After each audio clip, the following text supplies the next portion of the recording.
Hello, you guys. Can you hear me? Oh my gosh, I've got to take a shower today. My hair is crazy. I gotta take a shower. Gotta do some stuff. I am so fat. Like, I just have to say that. And I might get fatter because I think I'm gonna eat a little bit more.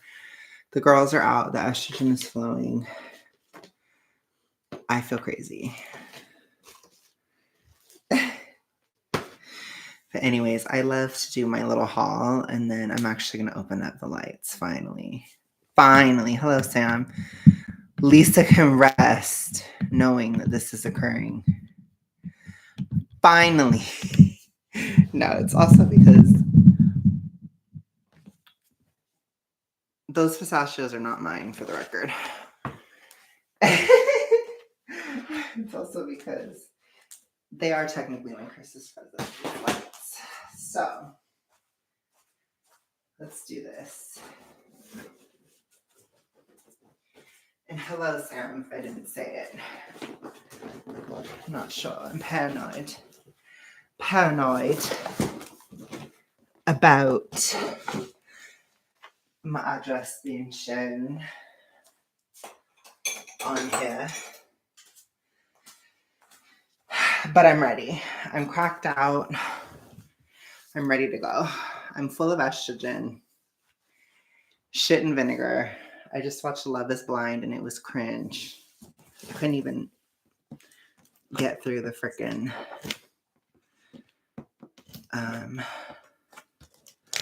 reunion. I'm gonna have to try to watch that again later because, gosh, I'm telling you guys, like, I just watched season 5. The ladies on season 5 were like so horrible.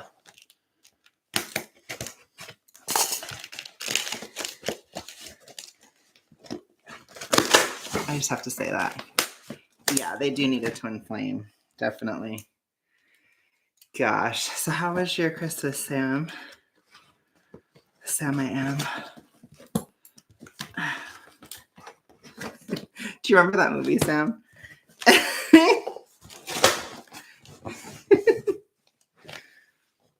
That was like a really deep movie. Gosh. Okay, let's hope and pray that these lights work.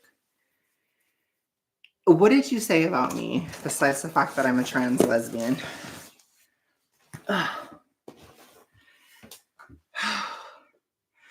If I'm like fat stereotype, just know it's real. I ate a lot. Like, I wonder if today would count as a binge. That's how much I ate. So we're just going to let that be. But it is kind of a farewell to Manzanar. Oh, interesting. Okay. So that's that. I'm going to set up both of these. We're going to do lightning round again. See what happens. Hope for the best. That's interesting, though. What did they say? Or how did it go? Or whatever. Was there any racism, systemic oppression, homophobia, anything?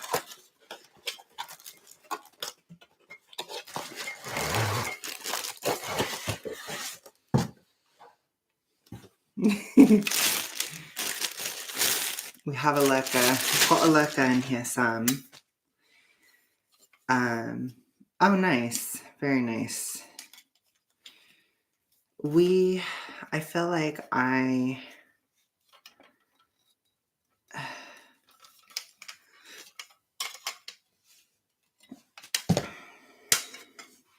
don't remember how I opened these. These were hard to open.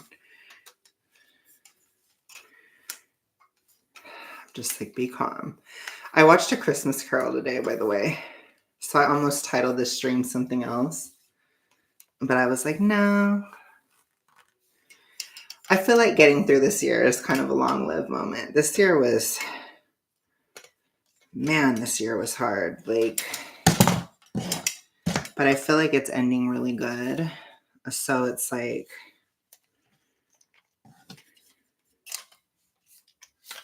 There we go. But nice. I'm glad. I have to unscrew that part. That's what it is.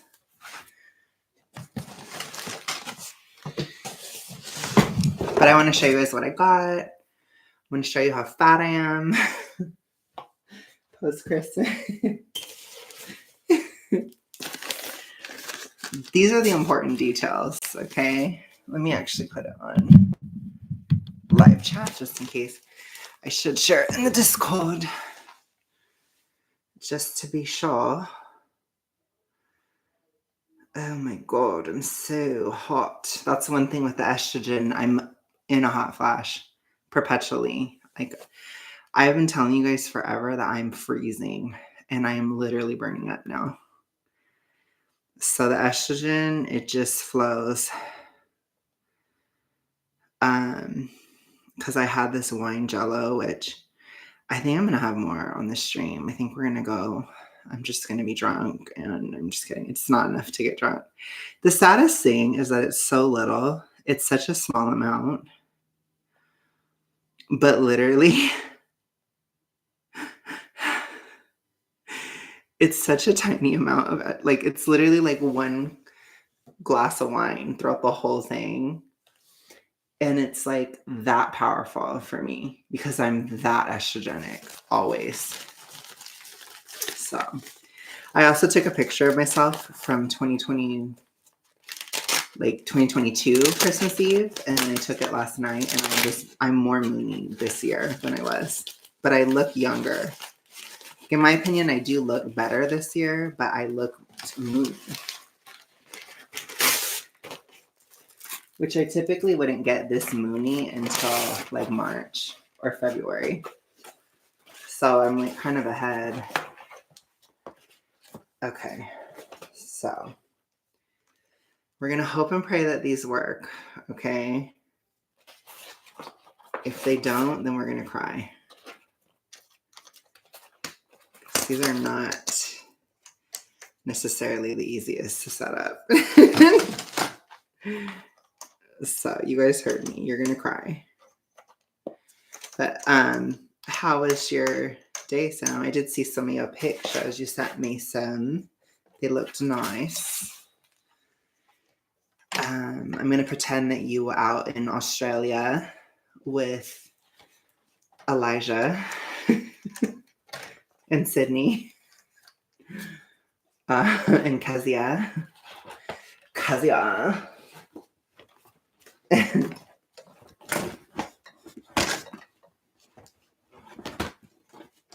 Whoa, these are so big.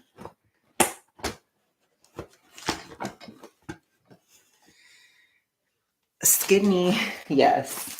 Sydney, you're totally watching something with Sydney. You're hanging out.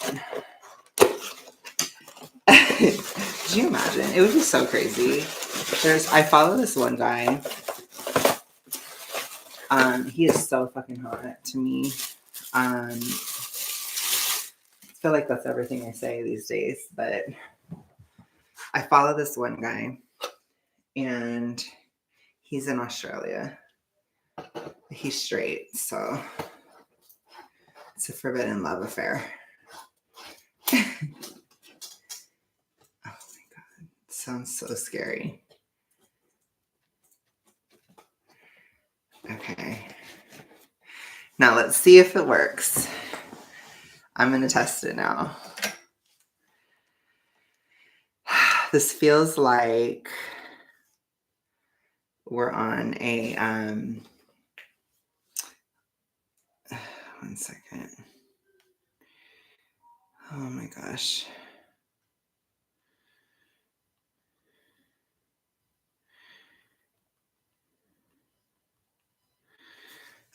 This feels like we're on a weird reality TV show. I also watch Squid Game. I've been watching Netflix against Sam's advice. I dove in. And to be fair, it is kind of a cesspool of like leftism and stuff like that.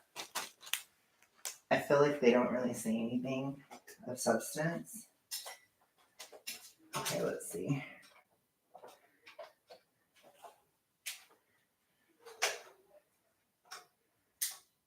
Okay, this one works.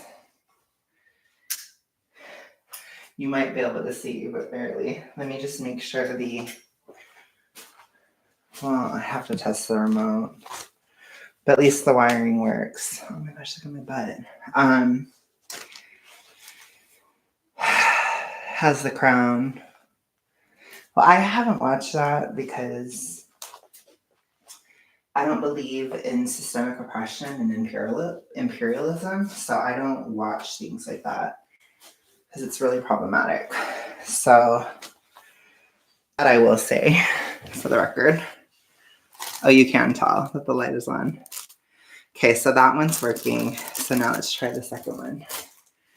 The second one works, then I'm going to just return the OG that's in my room.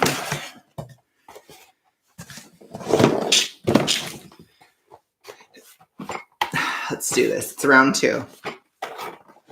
You should watch Squid Games. Sam, you might like it. It's Asian-y. Just kidding. Oh my god. So Eric, he was, oh gosh, he's such a troll. So one of his best friends in the world is Korean. And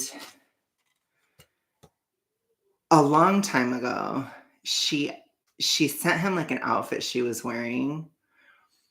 And she said, does this look good or is this too Asian-y? And he told me about that and I never forgot it. And it was the most hilarious thing I've ever heard in my life. She's the one, like, I don't even talk to her like that, but she's the one that was adding like innocent-y or Asian-y or this, the, like the E at the end of everything. She's the one that did that. So she has good work. And I don't know. It's just such a funny word to me. But anyways, Eric trolled her with it because he was like, did you watch Squid Games? And she's like, duh. And he was like, why is it duh? She's like, because it was a huge thing and it's Korean. Or he was like, why is it duh? Because it's Asian-y? And she was like, what? She's like, why would you say that? It was so funny. She like got offended by her own word. Just killed me. Okay. Anyways, she's funny. So we're going to do this one. For the record, I actually started watching a Japanese show on Netflix too. I've kind of been into it. So I don't know. It's very like, I like it because it's actually not like woke. I don't know how else to say it. Sorry. Okay. Let's do this one.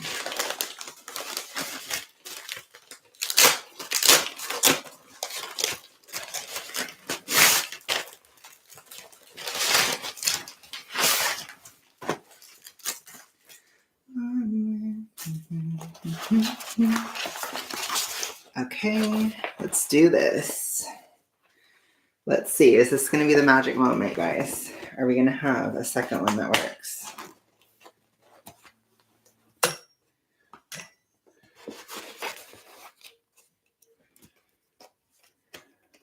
Do we have it?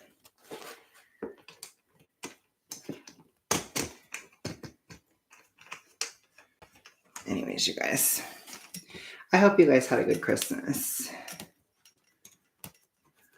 Like I said, this is probably one of the best Christmases I've ever had. Just in terms of like, ooh, oh my gosh, it's falling like a wilted flower. It's because I have to tighten this.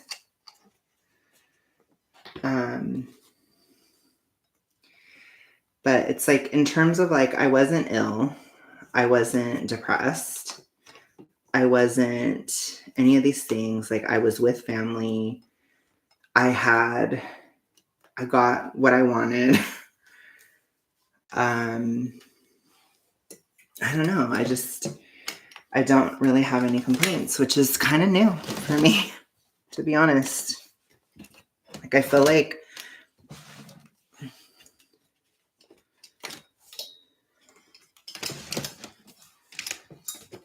sorry, I'm just trying to figure out. Okay. I feel like every Christmas, I have always been like, just wanting something or feeling like something's missing.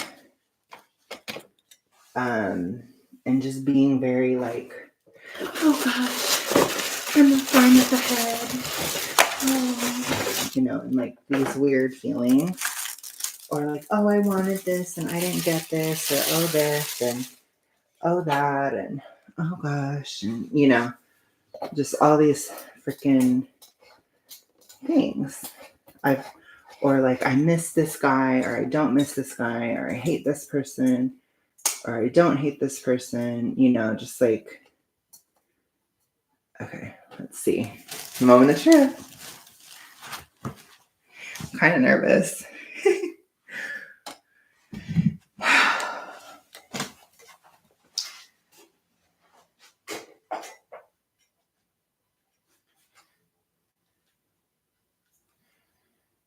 That's the thing too, when my estrogen's high like this, I just feel very like my heart races really easily. Great. Oops.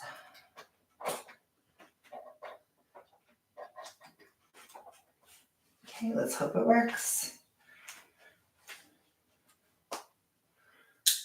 It works.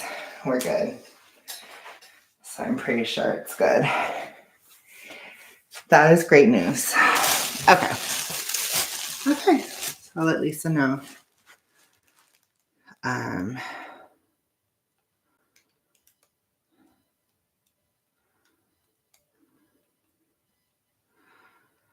Okay. That's done. I had a lot of anxiety about that for some reason, but I don't need to anymore. That's my thoughts on that. Okay. So I can put the covers on and I'm good to go. Anyways, I feel like I had more to say. So this is one of those.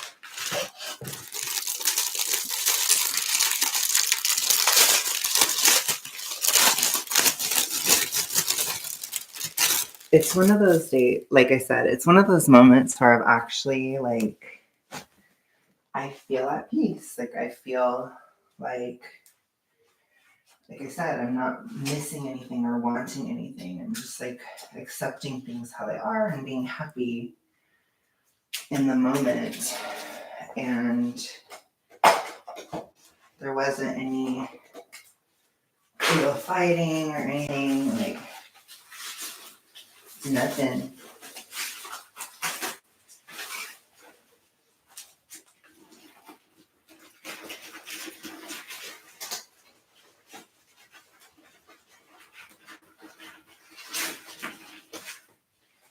Just putting the covers on.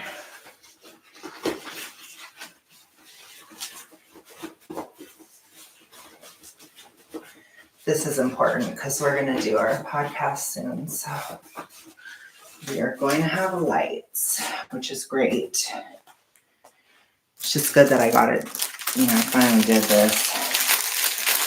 I feel calm too, but I've also taken rest. So that's also probably why.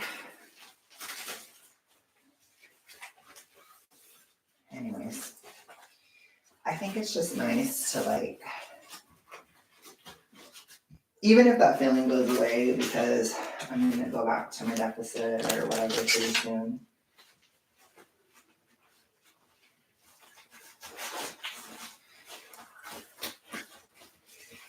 It's good to know that I have access to feeling okay, even if it were to go away again. But it might not.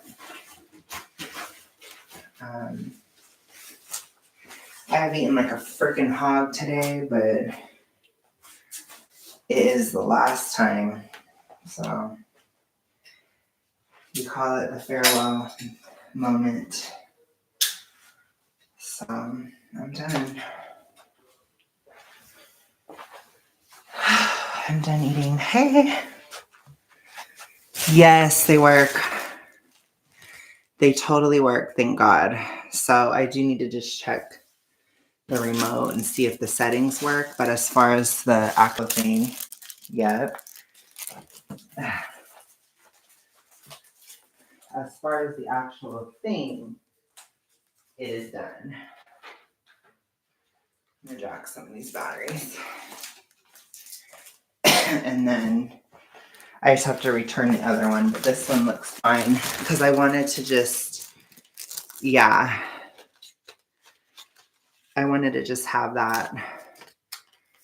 Like I want to just have the new one because in case there's something wrong with the other one. So I'll return the old one. Anyways, I am going to show what I got for Christmas. So once I'm done, this is the first thing is these lights. This is technically a Christmas gift for the record. So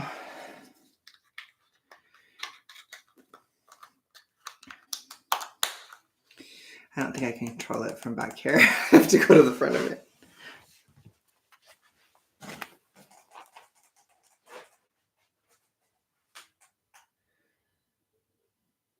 Oh, wow. It works on both of them. What a trip.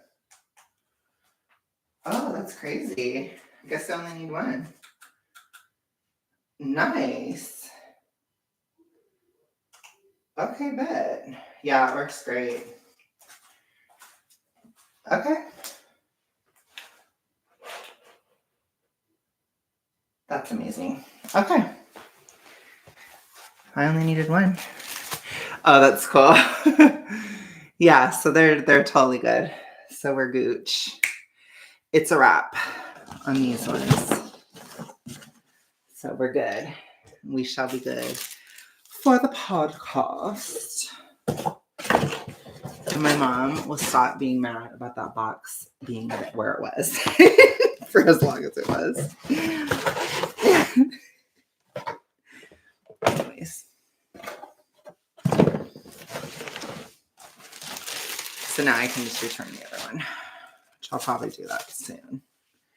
I don't know if I'm going to feel like absolute crap in the morning, but I might. So, keep all the portable stuff here.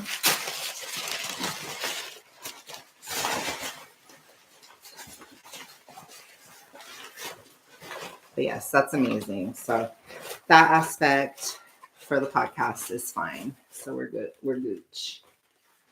So I'm going to just put this, I'll put it up here for now. Okay. So what else we got? So I do just want to show too, as a little interlude, I have started the blanket.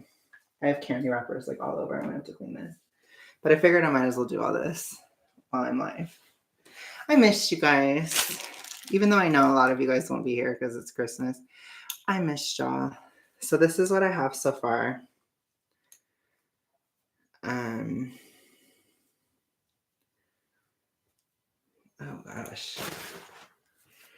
It's so weird when that happens. By the way, this is going to take me like 5 million balls because I'm already like almost done with the first one and this is like barely anything. So I think I made this blanket like really big. Anyways, you can't even really see the pattern yet. I just wanted to show and virtue signal that I have started. So right now it looks like a weird squid around this, but it's going to take a minute. And like I said, I'm going to have to buy a lot more of these. So I might even have to order it because this is already like almost done. And I barely, like literally this is how long the blanket is. So it's about 2.5 inches or something. So it's going to be a lot. It's going to be a lot of yarn. That's okay. So anyways, I just wanted to show that was happening because I don't have forever to work on that. It is going relatively fast as far as like inches wise, but it's really easy. Like, it's easy enough and complicated enough. It's complicated enough to be interesting, but easy enough of a pattern that I can do it when I'm live. I can do it when I watch Netflix. And that's what I needed. So you're going to see that purple thing all around for a minute, probably. But you guys will see it kind of grow. So I got something involving my car, which I almost cried, which is ridiculous. But I'm not going to talk about it just because I don't want to put out my business.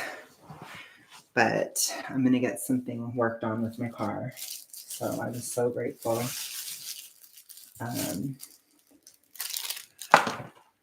And it's not like anything super expensive. Oh my gosh. I don't know. I think sometimes that much works, but it just depends. I think if the Taurus is too Gemini or too Aries, then it can't work. It's kind of like the two signs near Taurus really clash with Cancer badly. Okay. And it's common to have those kind of crossovers because it's like adjacent, if that makes any sense. Okay. So I got a shower mirror.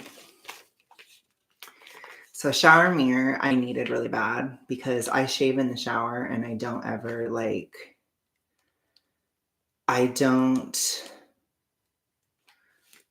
I don't ever do anything. I don't look at it or anything. So I'm just like, I want to do my shaving in the shower anyways because I do. And now I finally have a mirror so I can actually shave all around and actually get it done rather than just guessing and feeling with my heart and then being like, maybe it'll be okay because I don't really shave at the sink. I just don't. So that was great. I got this grooming kit. So I can trim my eyebrows and stuff. I can tweeze and all that crap. Then I got a lot of practical stuff. So this is kind of like a Virgo Christmas, honestly. I think it's because there's so much in Taurus and so much in Capricorn that it made this Christmas very Virgo and very pro Virgo. So a lot of gifts are very practical. They're great. They're just practical, or they involve work, like the lights or a shaving mirror or socks. So I got these socks. Now, I never thought I would be the person to be like, I'm happy I got socks on Christmas. But I actually am because I've been wanting these blue socks for literally 2 years. And I just never had the money to get them. And I have to order them because I have to get 12 to 15. And so, or 12 to 16. Because one part because my feet are actually big and another part because I'm fat. So when you're fat and big, you have to get big stuff. So there's my fat acceptance rant for the stream. But anyways, I love these. They're my colors because blue for me can be kind of neutral. It's kind of like jeans. And I used to wear horrible black socks and it was just horrible. And I'm never doing it again. So that's those. And then I got some stuff that's just really practical, like I said. So you've seen these pants forever. I got another pair. So I wear these pants literally to death. They're just Walmart pants. And I told my mom that she could thrift, but she's too bougie, I guess. She just couldn't. She's like, I can't. And I'm like, okay, whatever. But so, I mean, it's not like Walmart is bougie, but it was just funny. She was just like, no.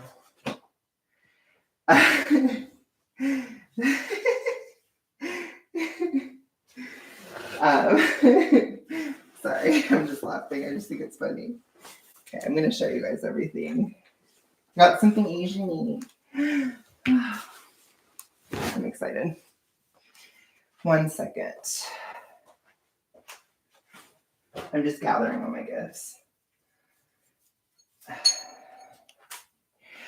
So yeah, we actually have some stuff that isn't totally trauma that I'm putting on the tree. So again, I think things are changing a little bit. Just a little bit.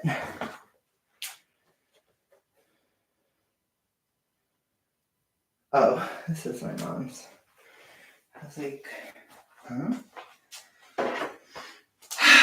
Okay, I think that's everything. I'm not sure. Oh, duh. These are kind of important.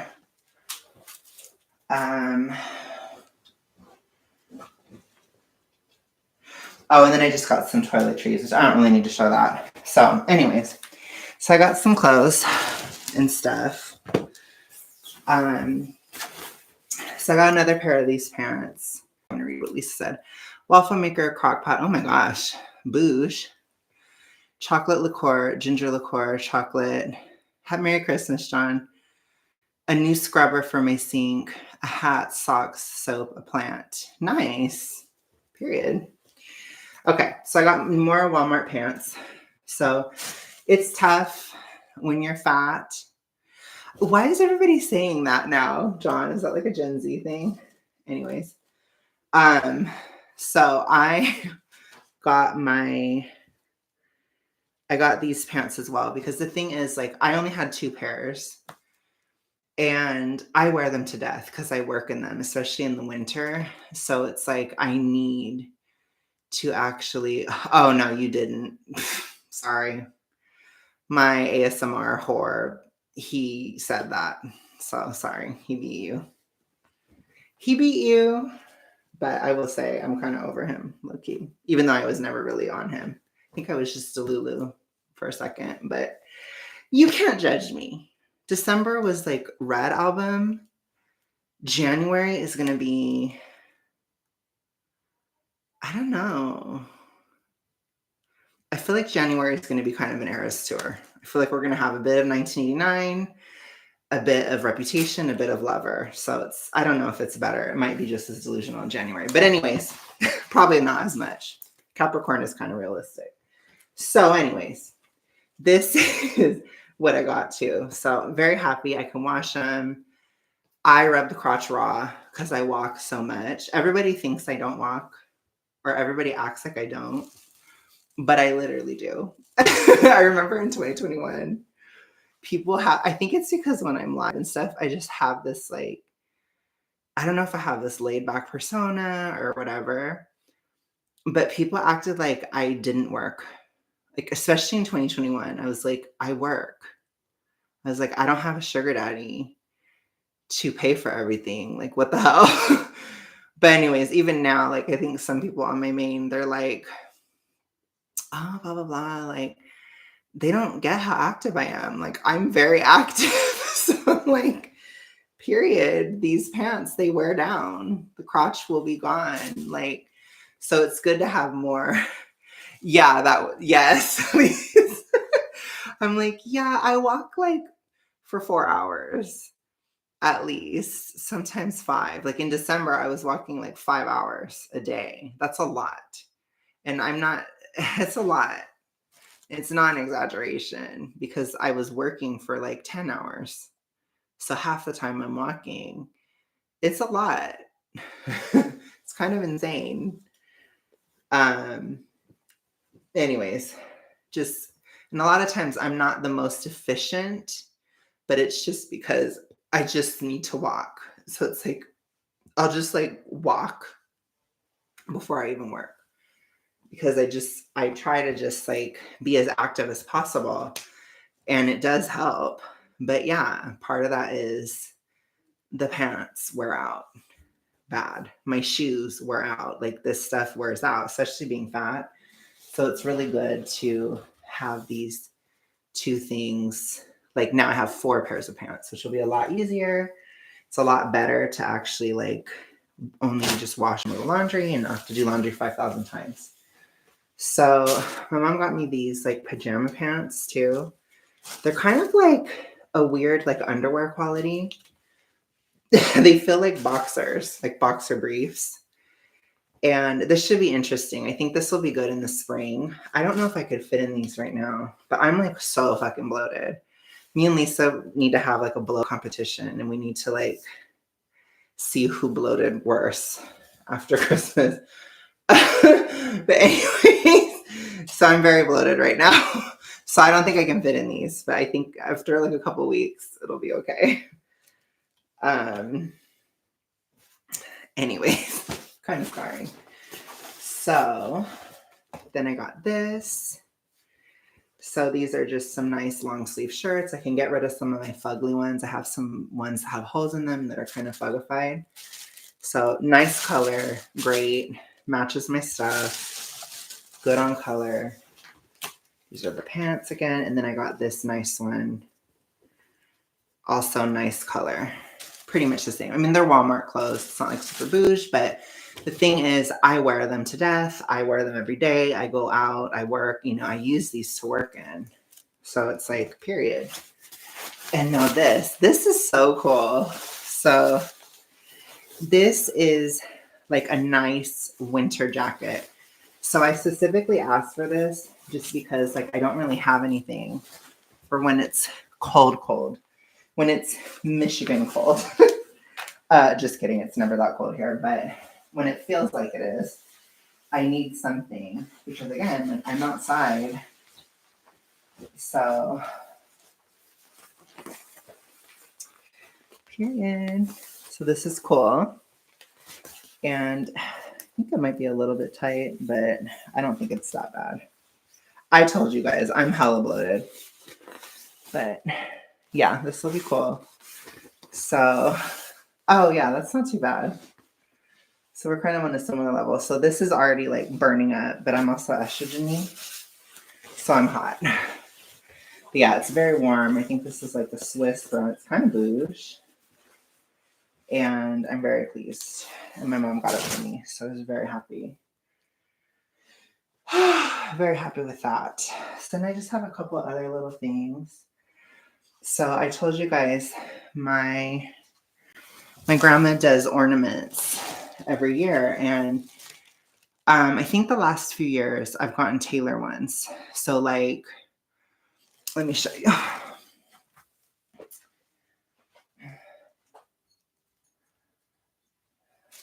This one and this one. Okay. So because the thing is, Taylor has been putting out like 5 million albums, and it was like a lot for my grandma to keep up with. So for a lot of years, I was getting Taylor albums. Like I can literally show you. Let's see how many she's done. I mean, it's kind of insane. I don't know where the last one is. Oh my gosh. I just saw Big Reputation. Big Reputation. It wasn't Reputation, but oh my gosh, I don't know where it is. And I'm too estrogen-y to think. Should I put it up? Oh my gosh, I'm gonna be so mad at myself if I didn't put it up. How could I not? It's Folklore. How could I not? Oh, it's right here. It's turned the other way. Folklore being mysterious as always. Okay. So literally, there are some years where she had to give me two. So like I told you guys in 2020, I got like a Jesus one. It's gorgeous. It's made out of this like super hard wood. I think it's like a wood that's as hard as stone. And it's just actually very nice and very meaningful. But the same year, I got this one. But prior to that, in 2019, I got Lover. I mean, literally, look at the devil's face on here. 2019, 2020, Folklore, 2021, Evermore, and then finally 2022, Midnights. And so there was just kind of a lot of Taylor over the past few years. I mean, I get that Taylor like took over the world during the panorama, but it was a lot. So this year was like the first, I think I literally told her I didn't want Taylor. So this is like the first year that was like non-Taylor in a hot ass minute. And so I got two. So this is so funny. Let me show you. This is so cute. My grandma is so gay. So it's literally a plant and it says "You Grow Girl" on it. It's so cheesy. It is just beyond the cheesiest cheese, but it is so funny to me and it's perfect for 2023. This was such a vibe. But I really wanted to like exemplify things throughout the years I've been in Alabama. And so this is the other one I got. This is my life. For those of you guys who know me, this is basically my life. It's a Publix cart, grocery shopping. So I feel like I have these two ornaments and they're really good for like the Alabama years and just kind of capturing this time, my Saturn return time, and just the non-Taylor side of all that. So that was kind of cool. So I'm really pleased with these. I think these are cute. This is so funny. It actually has like flexible leaves. It's just so great. So yeah, we got the memories. Ooh, I'm gonna shut this one. So I will just say it is crazy how hot I am. You give me some estrogen and I am like blazing. I feel like literally like I have to turn on this fan. Like I feel like I'm in a hot flash. So, so that's pretty much everything. So I was really pleased, honestly. Oh shit, I forgot my Asian-y thing. Okay, so lastly, finally, you know what this is. You have to know. You have to know. What could this be? Let's do a little guess. Let's see if you guys can know. What is this? What would I have that would be this? Let me know. Yes. Lisa knew it immediately. So I got a new one. And finally, because the one that I got, it's so busted and just horrible. It was like barely even working. So I actually asked and my grandma indulged me. But like I said, I think pretty much everything I got, which by the way, Caleb, I showed everything before, but you'll have to go back. But I did do my haul.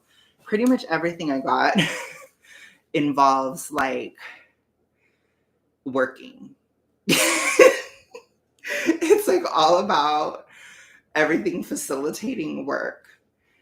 And I just think it's funny. It's the Virgo Christmas. This is the Virgo Christmas. And I have to say, like, my mom, she loves Scrub Daddy. She was so happy.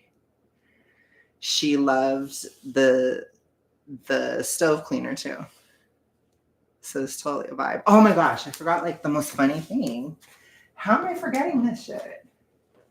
So there's one more. Because you cannot go through 2023 without something Taylor related. Okay. So my grandma, she had this crazy story, which I think this came from like an Asian country or something. It's confusing. There's a little bit of typos here or there. But it's like, because it involved the devil, it was massively sold out, right? So it was like super high demand. It sold out. They tried to cancel it on her. They canceled it, tried to give her a refund. She tried to order another one. They said it wasn't going to come by Christmas, but then it came. So I don't know. I get it. That just seems to be, Lisa told me something involving the devil worked out that way too. So I go to open this, and this is the first thing I see. It says Roaring 20s. And I was like, 20s? Okay. I open it, Roaring 20s, and then it said tossing pennies in the pool. And I was like, that's Taylor, period. So it's basically a 2024 calendar. And I think it's called Roaring 20s because it's in the 20s, technically, which is really gay. So I go through this and I'm dying. I'm just loving it. And it's just like this calendar where it's literally just like Taylor Swift lyrics and it's the calendar. I mean, I love it. It's just amazing. So I can show you guys the stuff. So for January, so we could leave the Christmas lights up this January. Or we could leave the Christmas lights up till January. This is our place. We make the rules. But it's really gay. So like throughout the calendar, it'll be like if there's a lyric involving the holiday, it'll say like this one, I'll be cleaning up bottles with you on New Year's Day. So it's like cheesy shit like that. Like it's so corny. And then all of her album releases, it puts the date that the album was released, both original and Taylor's version. So it'll say, okay. So then for February, we have You Belong With Me. And it says, you're my lover. Lover. For March, I think, okay, Lisa, I will just say, I think whoever designed this, they're probably a Gen Z because they are like the biggest stands of Folklore, Lover, Fearless, and Reputation. There's no 1989 in this calendar. There is zero, like, there is some Speak Now, just a touch.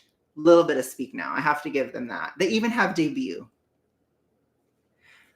But they don't have 1989. Like, no.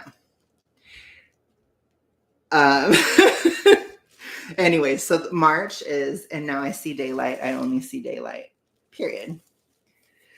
And then it says, luck of the draw only draws the unlucky on St. Patrick's Day. Yes, exactly. 1989 is the ultimate millennial album. Red and Speak Now are also the millennial. Yeah, I agree. But I think because there was like, especially Red version, like Taylor's version, it kind of like brought it to Gen Z. Okay, but this person does like Speak Now, so I'll give them that. So for April, we have, because I see sparks fly whenever you smile. Drop everything now, meet me in the pouring rain. Kiss me on the sidewalk, take away the pain. See? And then it has Fearless Taylor's version released 2021 on April 9th. And then this is really gay. Lisa, you'll love this. Do you really want to know where I was on April 29th? So cheesy. So cheesy. Just, of course, the April 29th is there.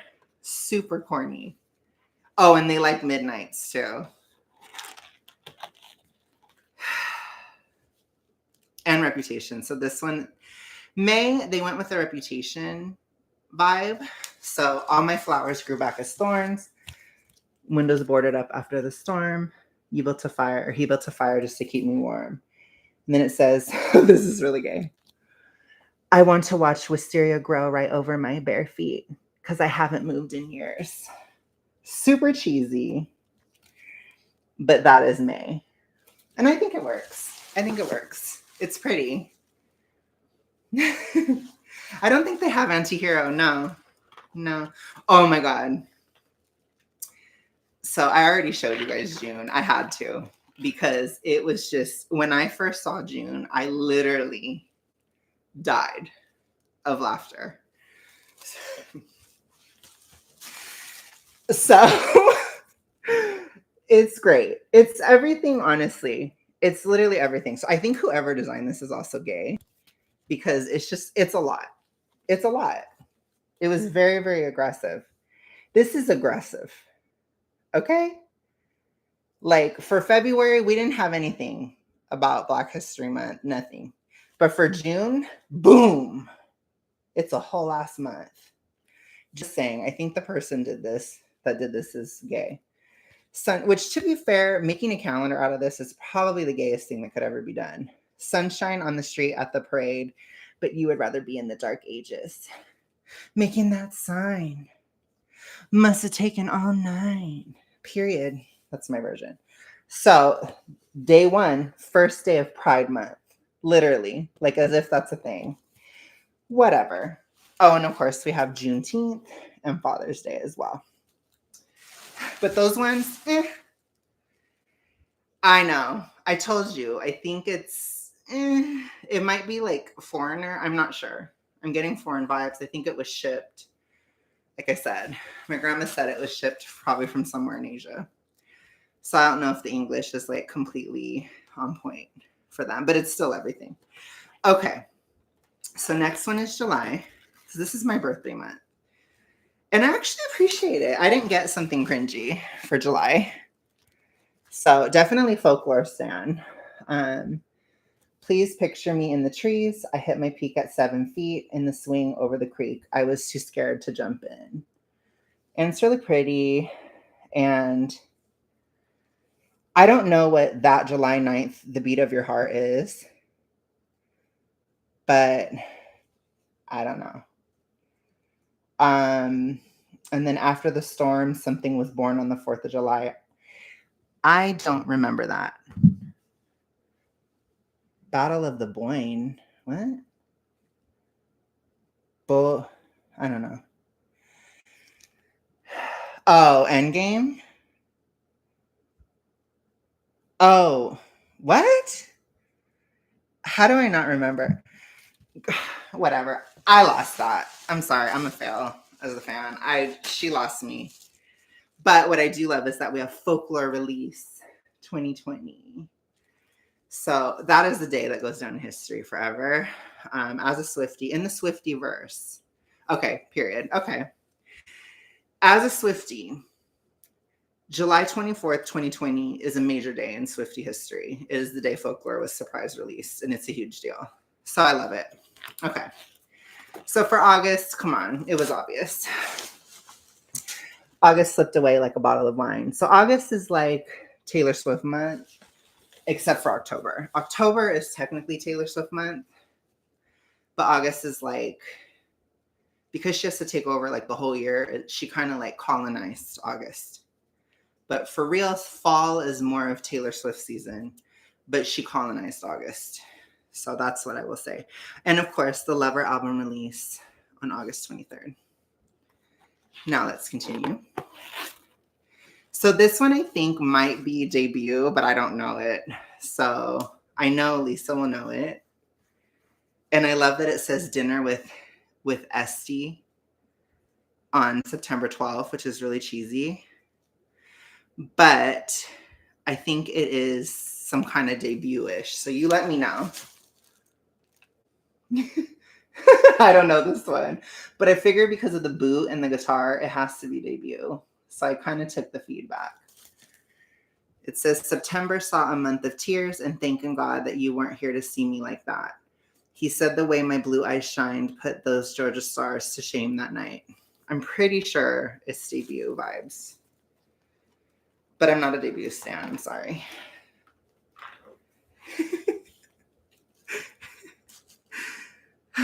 Oh my gosh. And then we knew what October would be.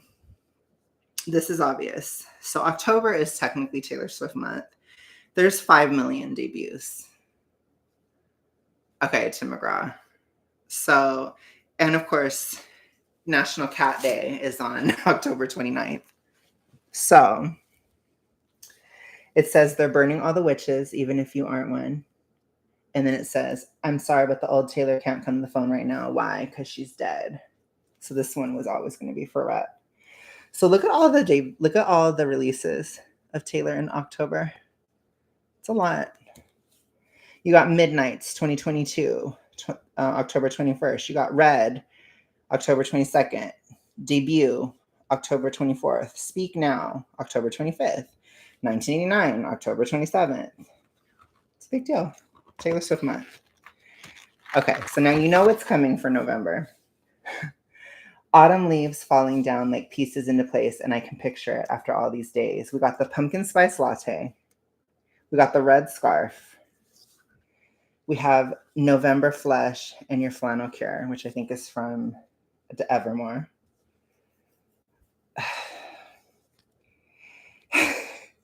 So in November, we have Reputation release on November 10th, Fearless release The OG Fearless was November 11th. The Red Taylor's version released November 12th. It's a lot. She takes over the fall. And then we all know what December would be. So I go back to December all the time. I'd go back to December, turn around and change my mind. But they put December. Massive typo. For the record. But we have Evermore released December 11th. The Devil's Birthday. And yeah, that's pretty much everything. So I love it. So what I want to do for this is I told Lisa I want to know everything going on with Taylor and the drama and everything, because I have a huge feeling that Taylor Swift is going to get massively canceled in 2024. And so what I want is I want to have everything documented in this calendar. I want to track down everything that leads up to it and all the dramatic events, all the tea, all the drama, just everything that occurs throughout all that time. That's what I want to do. So yeah, I'm excited. So Lisa, you have to help me. Lisa does keep me in touch. Yes, Lisa does. She does send me things, but just message me and be like, for the calendar, put this in the calendar, like, and I will listen, because I am going to write it down and track it. And I want to be able to look back on it and just see, because since this is such a Taylor calendar, it's just going to be something fun for me to keep track of, because I like that kind of thing. I'm telling you, when she gets canceled, it will literally be like the Super Bowl for me. This will be like everything. So anyways, that's what I'm going to do. So yeah, so Lisa has to keep me up to date. And that's everything. So that is my Christmas. Yes, I know you'll do it. You totally will. You keep me up to date anyways, but like, let's say her and Travis break up. I might actually stream about it full on if that happens. Like, I might actually do an emergency stream or something. Or Lisa, to be honest, we might have to do an emergency stream together. So if that were to happen, we have to talk about it like immediately, period. But literally, that would have to go in the calendar. If it's like any major thing, like I want to know, like article was written about her, got huge traction, or this happened or that, you know, like the little things, they matter as well. Like I want to see that death by 1,000 cuts over the time. And I'm just really excited. So it's going to be like another hobby, especially because I'm going to be pretty deficity, and I'm not going to be eating sugar. And I feel like I'm going to be a massive bitch in 2024. And it will help me like focus some of that like bitch Scorpio energy to like stalk Taylor's drama throughout the year. So it'll be fun. I'm going to love it. So anyways, I almost feel like I could have written something today. I could have written Travis throws a helmet, blah, blah, blah. But it's not 2024 yet. But that's something to that level of detail I would write. Just saying. Now I'm going to have some wine jello. I'm going to get some. I'll be right back.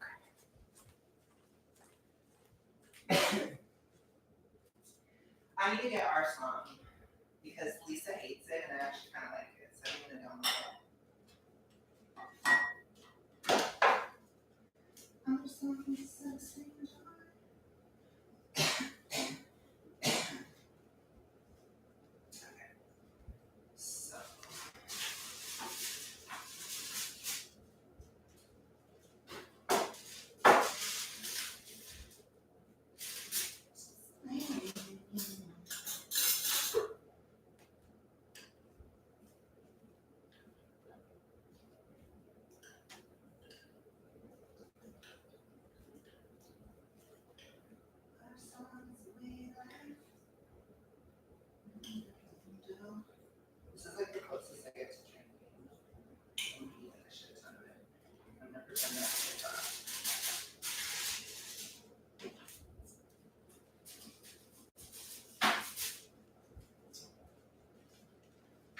By the way, we didn't put burgundy in it. It's supposed to have burgundy in it.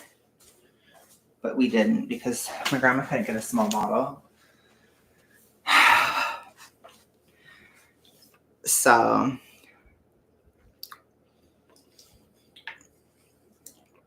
it's unfortunate because, yeah, right, Caleb. I did make this Jello though.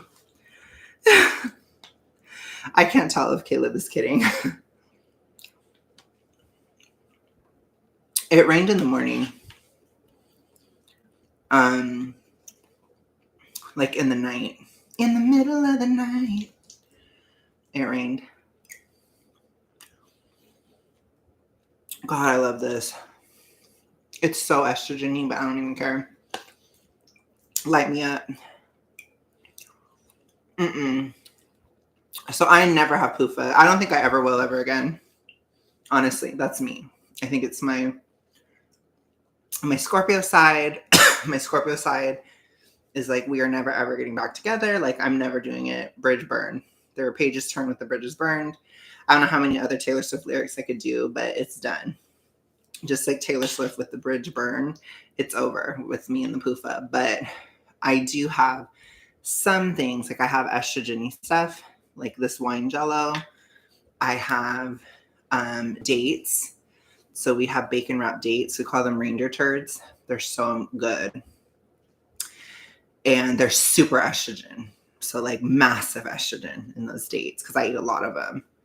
And then candy canes and that kind of stuff. That's all estrogenic. So I will have that for Christmas, but I'm not going to have PUFA. I'm not. So it's done.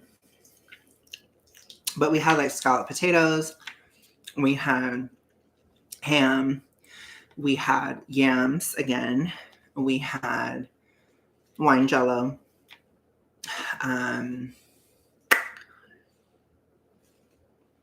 Corn. So I did eat corn. Corn is a little bit of poof.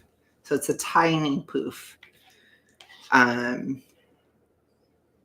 Oh my God, this is so good.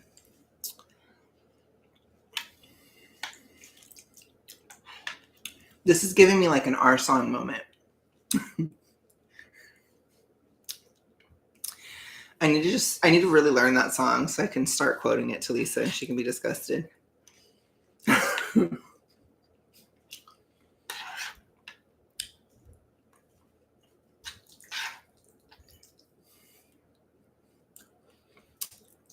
Caleb's a perv.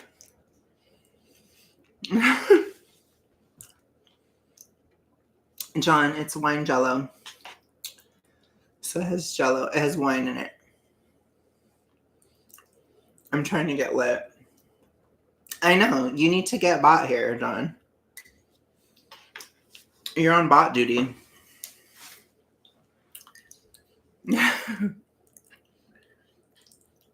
Anyways, I watched Squid Games. Okay, no problem, Lisa. I watched Squid Games and Lisa needs to watch it. I'm trying to get everybody to watch it.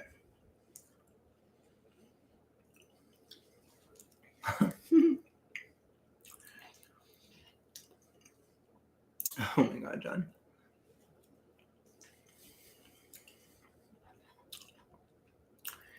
So what if the alcohol in this Jello was like straight up vodka or something?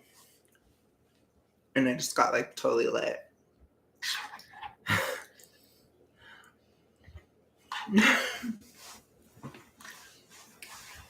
Yes, the Korean one. I watched it. I liked it. It's good. But I'm trying to figure out other things to watch on Netflix because I've actually been watching Netflix. I watched Love is Blind, but it was horrible.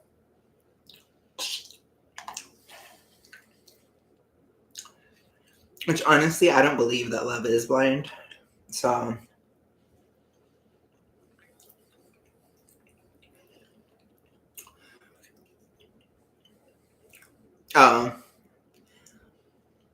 I'm late. Yeah, I loved it. I really loved it. It was really good. Gosh, this is really good. Gosh,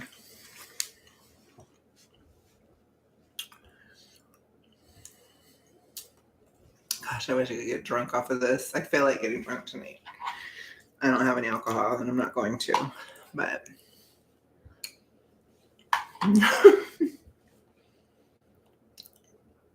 oh my gosh, are you serious? Okay, sorry, I'm judging that.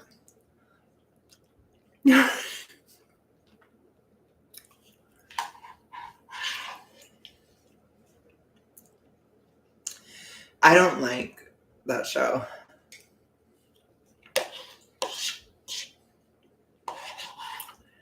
I used to call it Desperate Hoes back in the day.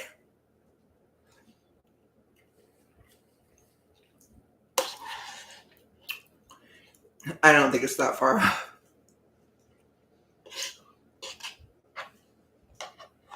It was so popular back in the day, though.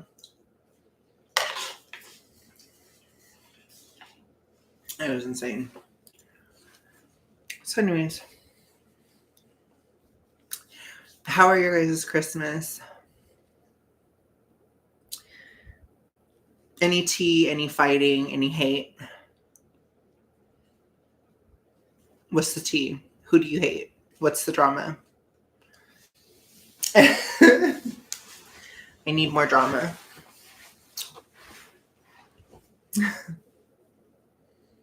I'm not getting enough drama from you guys.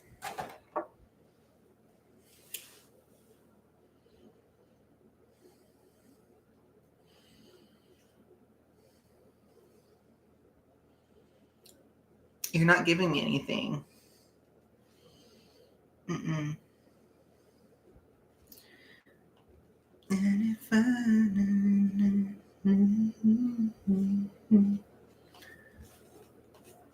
Anyways, it's been really fun. Like, I had a good time just because, like, I don't know. It's like I said in the beginning of the stream, I don't feel like I'm missing anything.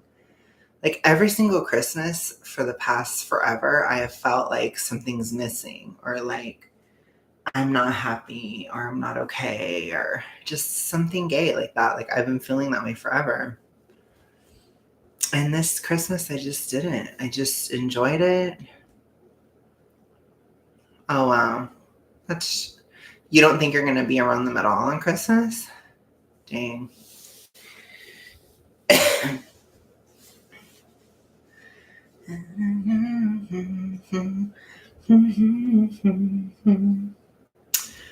It's so crazy that it's summer there.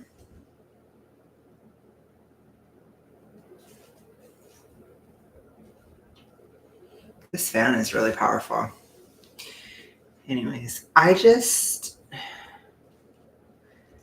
don't know. I think for me, it was really nice to just enjoy the day. Like, I watched the Christmas Carol or whatever with my grandma. The one with, gosh, what is his name? Jim Carrey.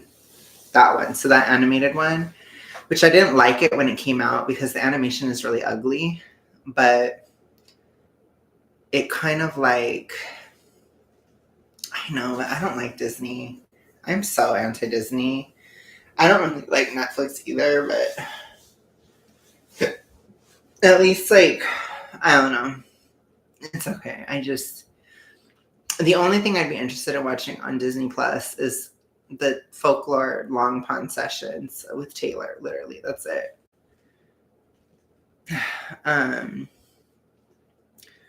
But I agree. I don't think it's the best. I think TV in general kind of sucks. Like, honestly, I think TV in general is just not that great, but I feel like there are some things that are getting better. So I try to watch the stuff that's a little bit better. And then I think too, my mind is in a different spot where, like, I can enjoy things more. And I think I'm coming out of the depression, and I'm coming out of that, like, serotonin-y thing. I still have it. I still have the problems of the serotonin, but it's mostly physical now. Like, it isn't as mental. It was very much in my brain before. Now it's more just other stuff. It's like in my body, or like the rosy cheeks, serotonin hands, that kind of stuff. Just that kind of thing. Or like sleep issues, that stuff is still going on. But it's not like in my mind where I had these weird inhibitions and all this stuff. It's like I don't feel that way anymore, which is amazing because it was horrible. So it's like I could just sit and enjoy the day and like not be wanting for anything. Just completely happy and satisfied. And I wasn't fighting with anybody. It was calm. It was nice. Like, it was just very much, we laughed a lot. And I didn't feel like I had to live up to anything. I didn't feel like I had to I wasn't rushing to get the holiday stuff done. Like, I just honestly think this is probably one of the best Christmases I ever had, which is insane. I didn't expect it. To be honest, I really didn't. And it's like, I don't know. I think things are a little bit different, and then I think I'm a little bit different. So it was just very nice. And yeah, I don't know what to say. Like, if you don't have anything to complain about, it's like, it was just very chill. I'm very happy with my gifts. I'm very just pleased, honestly. I feel like I survived a really difficult year, and I'm pretty happy, and I feel very proud of what I accomplished this year. I don't think I've ever felt that way before, to be honest. Like, I think every single year I just was always like, oh gosh, I didn't do anything. No, I always felt that way. And even this year, I still felt that way a bit, but I don't really feel that way anymore. So, I don't know. I have a good feeling about next year, which I know is crazy to say, but I actually have a good feeling. I feel like people don't want to. Yeah, I get you. I get that, Caleb. And I totally get it. Like, because I've been there, to be honest. Oh my God, my thighs are so huge. Sorry. That's what I think. I feel like I have less ambition right now. I have zero alcohol tolerance whatsoever. So, anyways. Um, yeah. I've been there before where I've had that kind of like fear of like, being in the closet or being this or being that. Like, I don't know, I've had everything. It's just weird. It's like I've had years where I was struggling with that. I had years where I had no money. I had years where I was alone. I had years where my health was shit. I had years where I was betrayed horribly, gaslit, and all these things. I've had Christmases where I was just, combination of all those things. Like I said, being abused in a work environment, having somebody lie about me behind my back or lie about me to the world in public, being betrayed, being broke, being closeted, having relationship drama. Like, I feel like every Christmas, it's like I always is like, oh, I miss this guy, or I hate him, or I want this, or I want that, and whatever. And it's like this Christmas, I just didn't feel that way. It was just like, I'm okay. Like, I just am. I'm at peace. And it's like, damn, that was hard to get. It was a long fucking journey. So, I don't know. I think that's why I have a better feeling about next year, because I'm just like, I actually have peace now, and that's going to continue into next year. So I'm kind of excited. I'm just like, what can I accomplish or what can I do from a place of feeling better? And I think the health aspect is just so big and so important. And it's such a lift where it's like I'm looking forward to cutting out sugar. Even if I'm nervous or scared, I'm looking forward to it. So I'm probably only going to have sugar like a couple more days because I'm not buying anything else now. So it's whatever we have from Christmas. And then it's like I'm diving in to weight loss. And I think my biggest aspect or my biggest resolution for 2024 is to lose as much weight as possible. So this year, my goal was to lose like around 50 pounds. Next year, it's just lose as much as possible. Just see what I'm capable of or what I could do. And see if I can get it done, If I could get to be around mid-size by the end of the year, which realistically, I don't know if I can lose weight between October and December. I think that's a really hard time. But if I could lose enough weight between January and October to just be mid-size, that would be amazing. Then I would be no longer fat by the end of the year. That would be crazy. And because I don't have this serotonin thing in my head anymore, I feel like I can. So it's like, oh gosh, Caleb. Well, I can understand that. I've had family splits. I just don't take it lightly. I just wouldn't take it lightly. But I'm sorry you didn't have a good time. But I think for me, I actually did. So I'm like, I don't know. I think people might hate me because I might be happier next year. And I feel like a lot of people are not going to be happy. Not saying you, Caleb. I'm just saying in general. That's the vibe I'm getting. I think I might get canceled because I'm happier. And I feel like people are going to be mad or jealous that I'm happy, or they're going to feel like I'm bragging. But I think for me, it's just like I've fought so long and hard to be happy that's like I don't really give a shit anymore. Like I just don't care. And I've been a drag on social media for so many years where I've just been so negative and so like, ugh, that it's like I don't really care. I'm just going to be happy if I'm happy, So I think it'll be interesting. I think next year is going to be so spicy, and I'm actually looking forward to it. It's such a weird feeling, but I think things are going to get better, at least for me. Maybe it's just in my personal life. I don't know. But I think it'll be what people make it, It's kind of like, well, you probably need to get your own place. I think it's time. I think that's a thing. I think you need to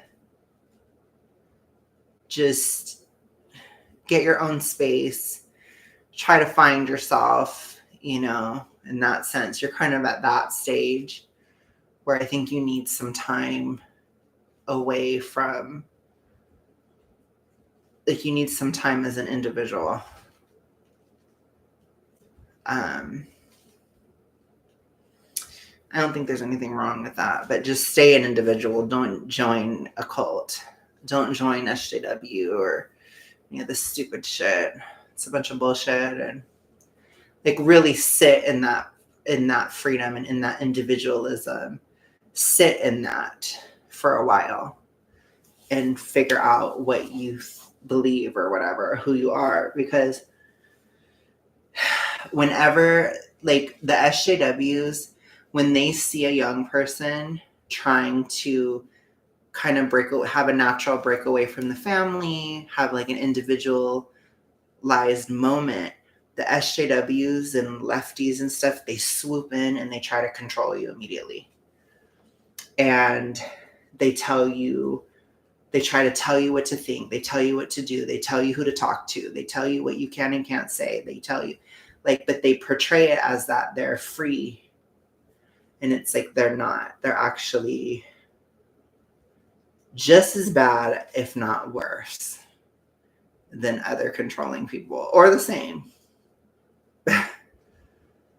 So it's like, yeah, go off on your own, but don't just join a group or a crowd. Like, be strong in yourself if you're going to do that. So that's kind of my thoughts on it. Like, that's what I did. And I remember when I was becoming individual and I had gotten canceled from people in my life, kind of all over. You know, I had people on the right that hated me. I had people on the left that hated me, you know, or that destroyed my reputation.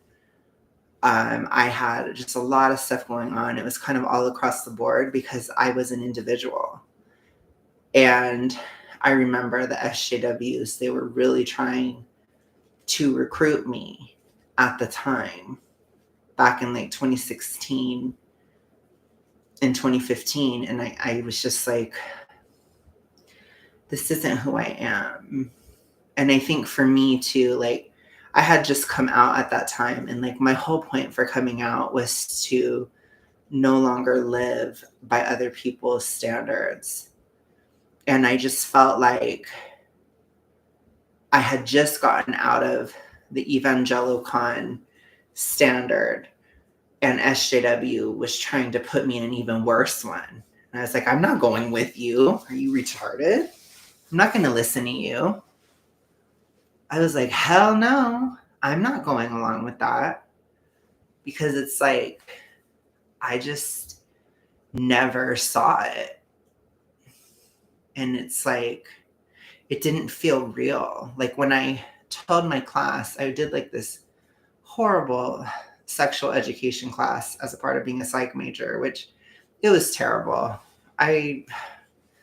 College in general, I am just not a fan of college. I'm just not. I just think it was such a waste of time, to be honest. I really do. But I remember I told people that I had come out or something, and they all clapped for me and stuff. And it was just like, this one girl was like, oh my gosh, like, I can, you know, we have the LGBT whatever center here and whatever, if you ever need help or whatever. And I was just like, this is just weird. Like, to me, like, clapping for me coming out, it felt so fake. And it definitely was. Because with those types of people, it's not about helping you.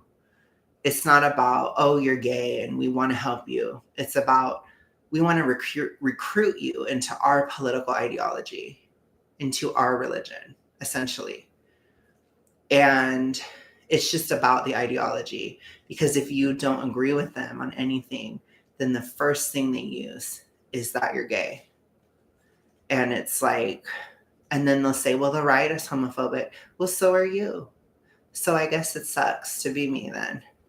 I guess I'm not going to join you either, because they're just as bad, if not worse. I think they're worse, actually, especially with the kids stuff that they're doing. It's just horrible. But it's just even worse. Conversion therapy. It's just horrible. I just hate it. But anyways, it's homophobic as hell. It is just so homophobic. It is beyond. It is insanely homophobic. So I just cannot take the left seriously when they're like, we support the gays. It's like, no, you don't. You never did. You never did. And I'm not saying the right did either, but nobody's like really fighting that the right supported the gays. Like, I don't really see that happening that often. But they will say the left does, even though they don't. They support you to push your ideology. That's what it is. They want you to push their ideology. That's what the support is about. It's not about you. And it just sucks because when you're young, you believe it. You do. You really think that they're wanting to help you, and they're really not. And I know that that's hard to hear for some people. But yeah, I'm glad that you're like aware, Caleb. But yeah, just know like the world kind of, in some ways, they eat individuals alive. They don't like it, especially today. It hasn't always been that way, but it is that way now. I'm trying to change it. I want it to change. But I don't know. For some people, it's worth it to be yourself. And for other people, it's not. So I don't know. But it sounds like with you, Caleb, you'd rather be yourself. You would rather be yourself. So just do it and don't whiplash. Don't go from one extreme to the other. Don't just be you. Just be you from the start. And I think that would be really helpful. So I think for you, it would be helpful to probably live on your own. And I know it's hard, but I think it would help for sure, especially in your situation. So yeah, that's my thoughts. To not live by other people's standards. I'm really wanting that now. Yeah, pretty much. That's what I wanted. So, and I did it, but when you come out, there's a huge pressure to conform. It's so strong, and a lot of people get swept up in it. And I never did, because I don't know. It's just not me, I guess. I don't know what it is about me. I guess I'm really stubborn. I really don't know why I didn't. But I was just like, I don't want to love these people. I think for me too is because I have a relationship with God, and SJWs hate God and they hate religion. And I just was like, I can't, especially at that point in my life, God had been there for me. And it's like, I can't join something that hates God, because I know he's real and I love him. So he protected me from SJW. Probably one of the best things ever. So I worry about people that are like, I don't want any religion, blah, blah, blah. Because they can tend to fall into a horrible religion, So I would just be careful about that. But not everybody's like that. But I'm just saying a lot of people are. The gay community here is pretty centrist for the most part. I could see that, but it can always change. It used to be here too, and it changed very radically. From the time gay marriage was legalized till now, it is like night and day. And that was less than 10 years. And I think it's just one of those slow drips where it just slowly happens, right? And a lot of people don't notice that it's happening, but I could see it happening. So I rejected it pretty much immediately.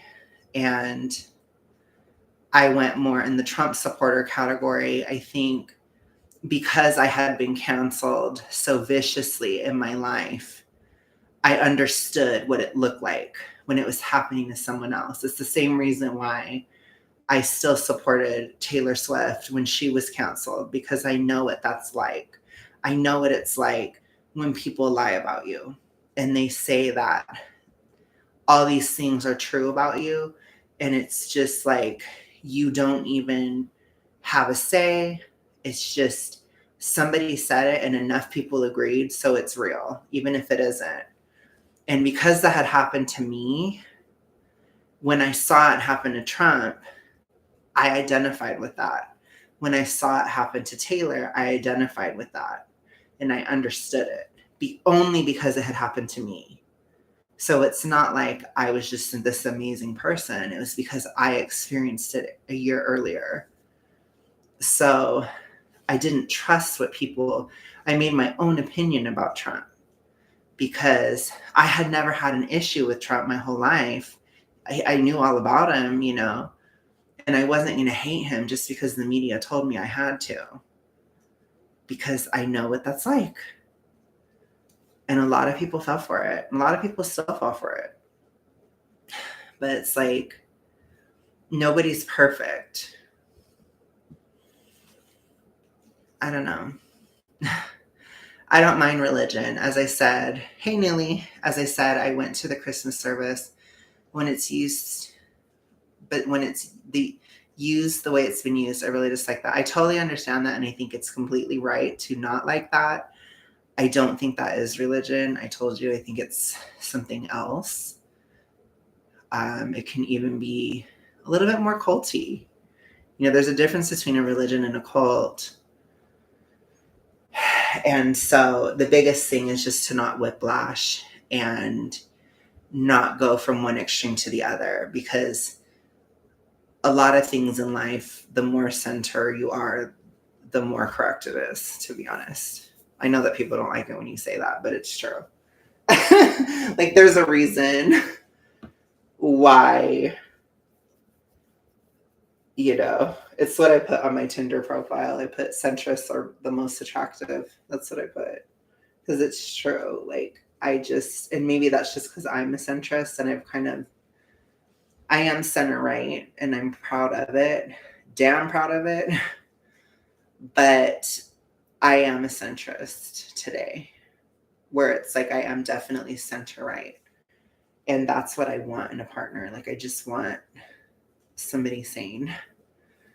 And it's tough to find. Or I'm over politics and just want to focus on my life. And I think that's totally valid, Caleb. And I think that's what you should be doing. No, I'm not, Newly. I'm a Trump supporter. But I would vote for him. If not Trump, then Vivek is my second. So don't even at me with that, Newly.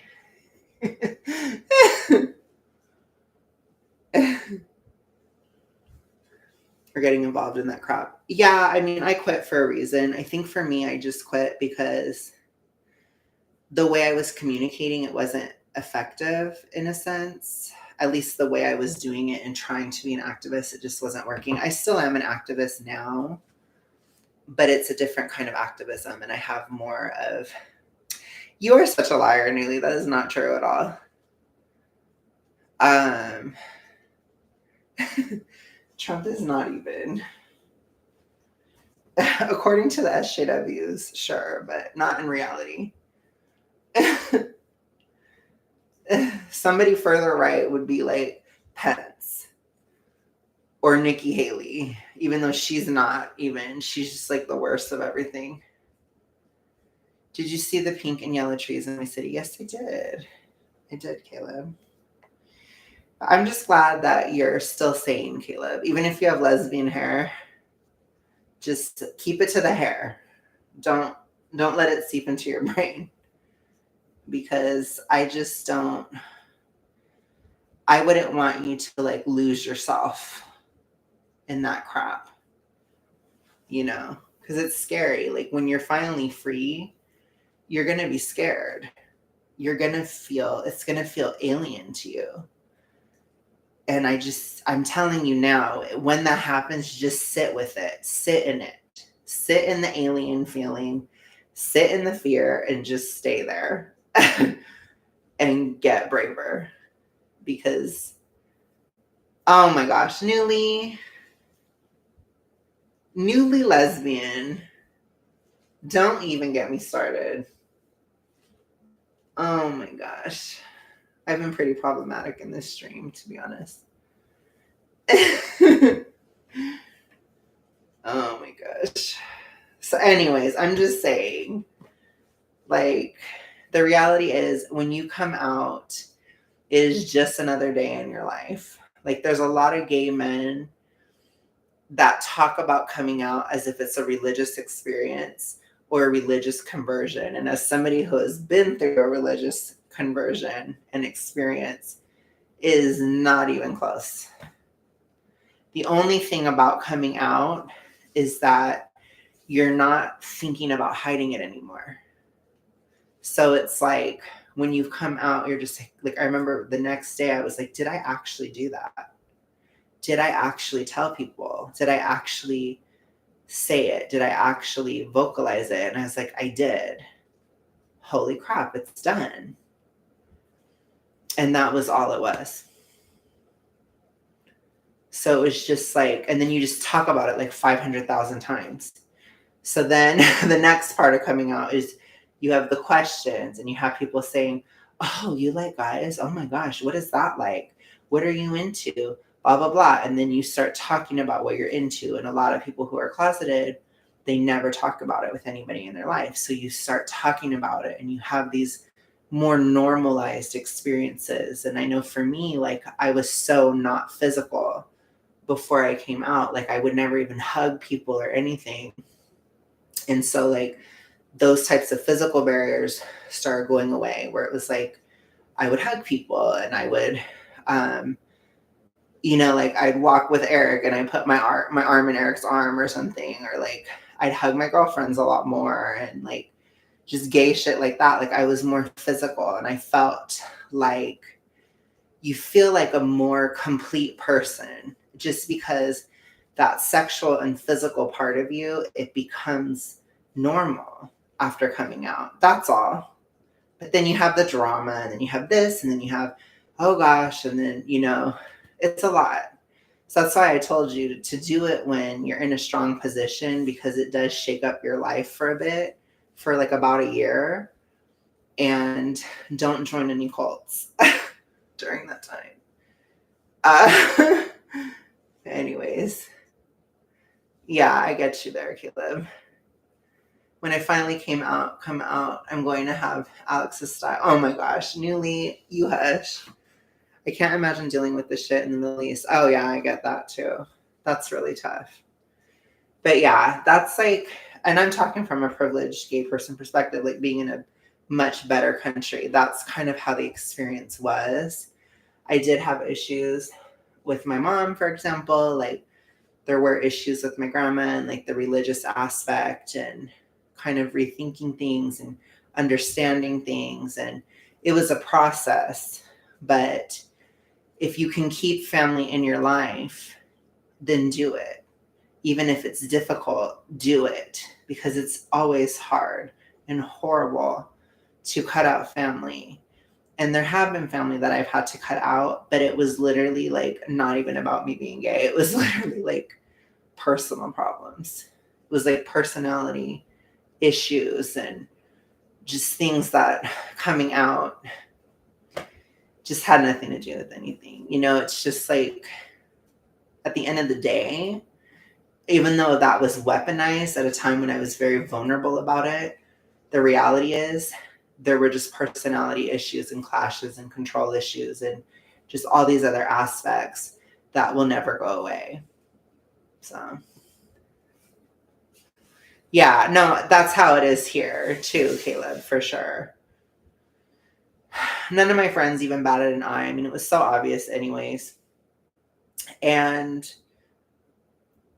the only people that worried, my mom had a very hard time. She was just very worried about me. I think she was scared I would change. Like, she brought up all these horrific stereotypes of Democrats that Democrats have pushed. Like, she thought I was going to become a wild partier. She thought I was going to get HIV. She thought I was going to start doing drugs. Think of all the stuff the Democrats have been pushing. That's my mom's understanding. And that's the thing too. Like, you have to understand, as a gay person, your parents are hetero. Almost everybody in your life is straight. So there's no like intuitive understanding of it. So you do often have to explain it. And so there is a lot of explaining it 500,000 times when you come out. It's kind of a lot, to be honest.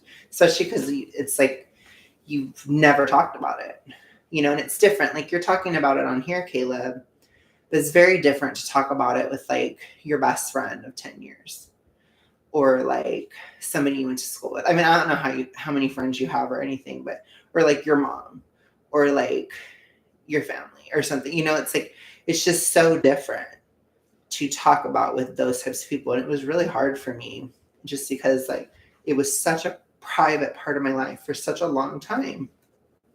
But anyways, that's all like water dead under the bridge. Like, oh my gosh, that feels like such old news now.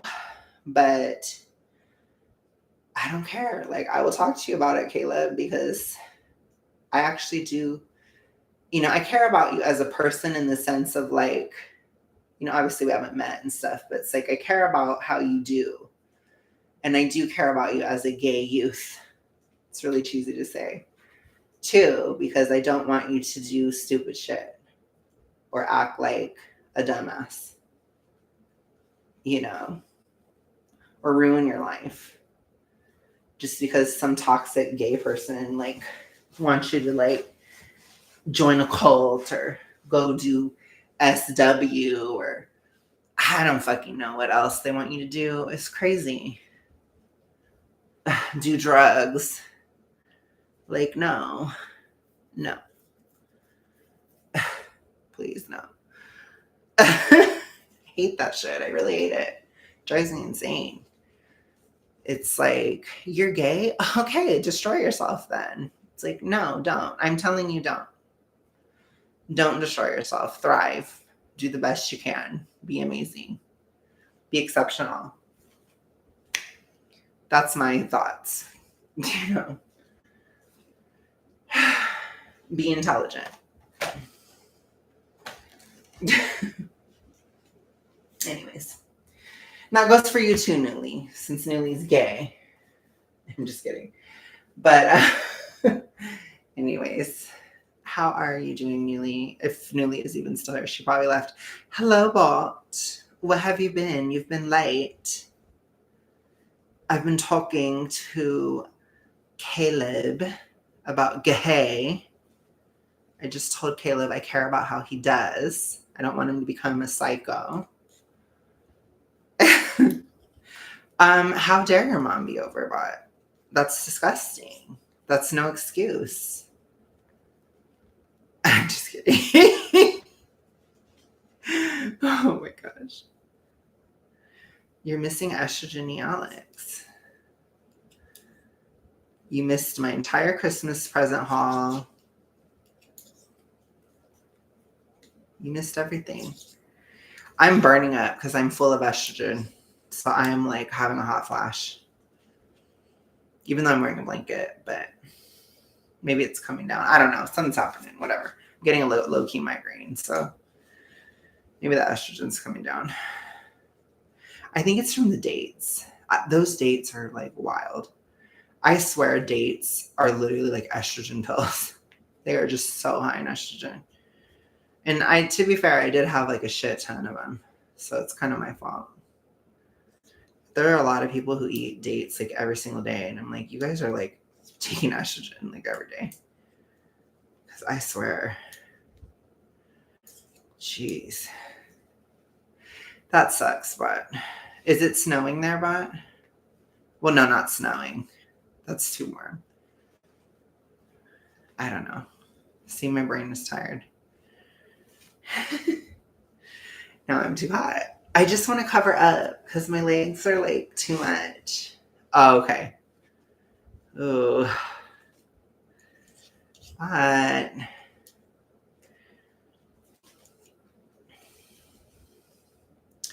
oh yeah, that's rough. It's warm here.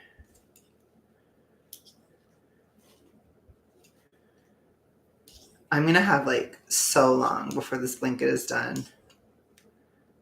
I'm not even kidding you. I don't know if Newly's still here, but Newly probably did. She probably was offended by something I said. Newly's really sensitive like that. Newly's too busy watching Andrea Marlowe. I see how it is, Newly. I see how it is.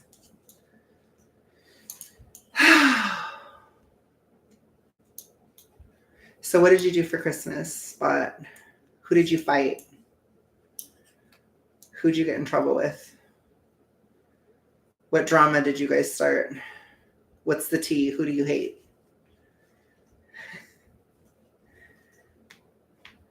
Wow. Wow. And what drama did you start on the internet? What did you do?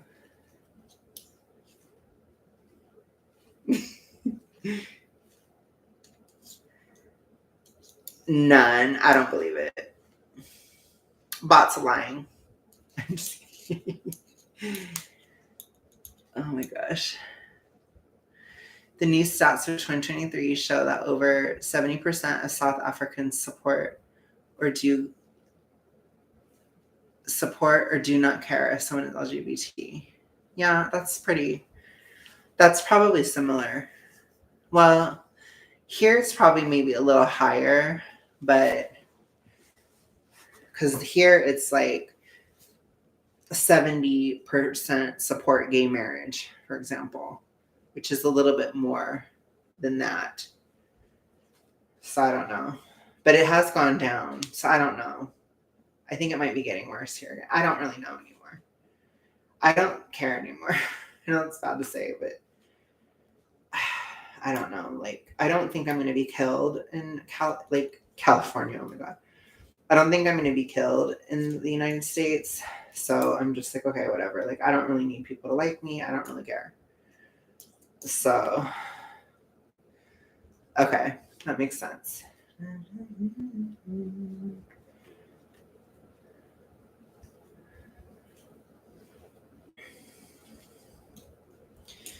Yeah, I mean, I don't even know.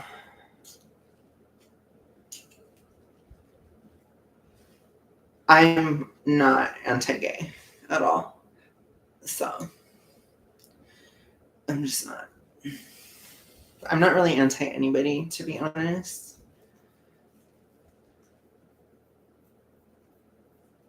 So, I just do not like SJW ideology. But it's not even about the people. Like, I don't hate the people. I just hate the policies and what they do. You know? And then when people don't want to take accountability for what they voted for, that's the kind of stuff that I don't like. So.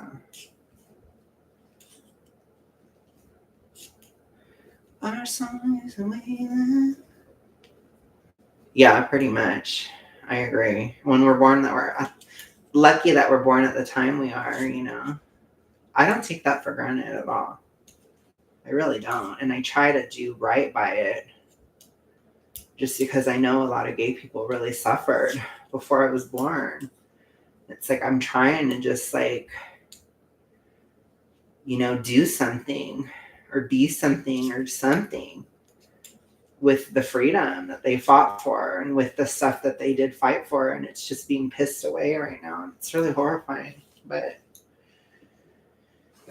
I'm not going to be a part of it, you know? So it's like, I don't know. It's like anything else. Like there are great people that are gay. There are really shitty people who are gay. Like it's just like anything else.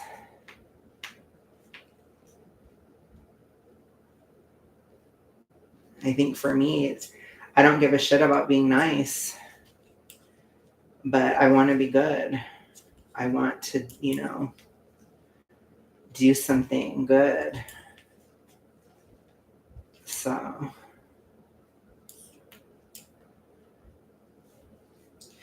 gosh, this is going to be so pretty when it's done. Oh my gosh, Caleb. This is going to be really pretty. This is going to take forever though. Let's see. Newly abandoned me. I'm mad at Newly. I wanted Newly to see it. This is going to be kind of big. This is low-key going to be a toddler blanket. So, whoops. That's okay though. I feel like it'll work because the baby is due sometime in the spring, towards late spring. So having a blanket that's bigger might be good because then by the winter, the baby can use the blanket. You see? Calculated move. Calculating. We are calculating in here.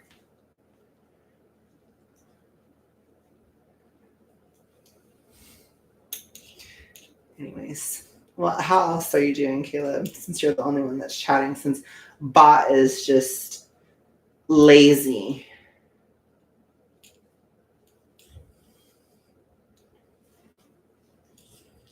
By the way, the plant that I put in the bag for my mom, it did fine. It looked exactly the same.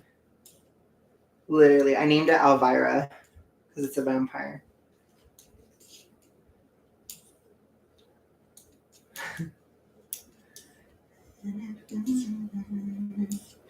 Bot missed my entire Taylor Swift calendar. Bot missed my clothing haul. Bot missed my ornaments. Bot missed everything. I'm not going to forget it. Yeah, right. Oh, well, just think of it as a time where you're making some long-term plans, you know. I think it would be good to work towards moving out. I think that's a good idea. My friend Eric, he's finally going to move out soon, or he's really working on moving out. And I'm happy for him. I don't ever want to live alone again. To be fair, I don't. I've done it before. I don't want to do it again. It wasn't good for me.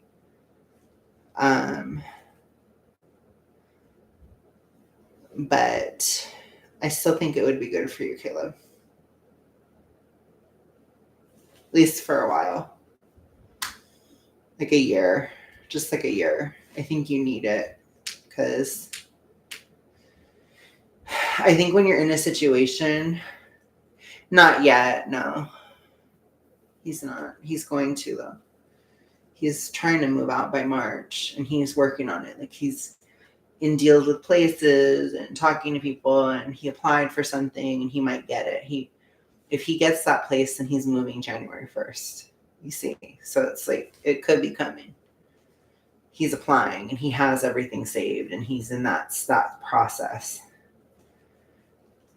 But here it's difficult because he's in California, which the California market is horrifyingly difficult.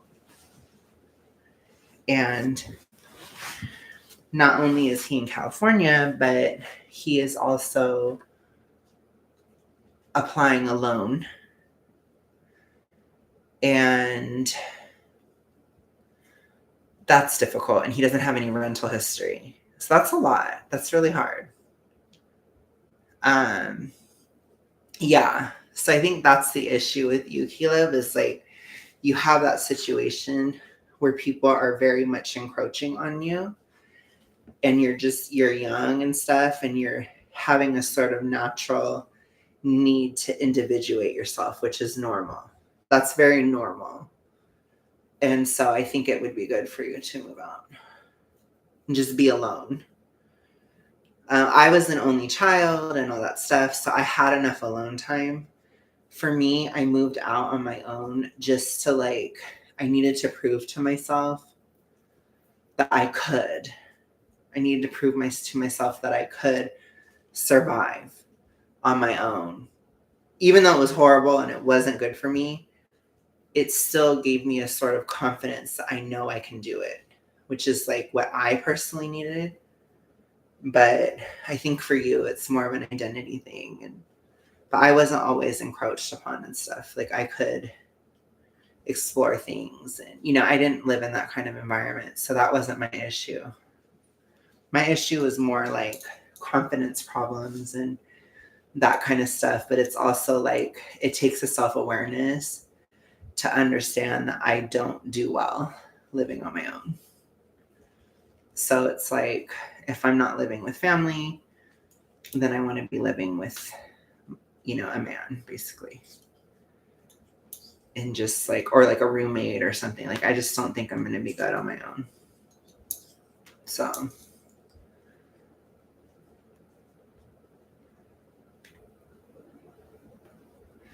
that's my opinion. Yeah, I think you probably do need to find yourself as well. I think that makes sense. And some of that is like reflection, and then the other part of it is like, doing things. And I don't think you're in as much of the you need to do things category. I just think you have there's like a sort of encroachment. And so I feel like you need your own space and your own time to like think about stuff. That's my opinion. Okay.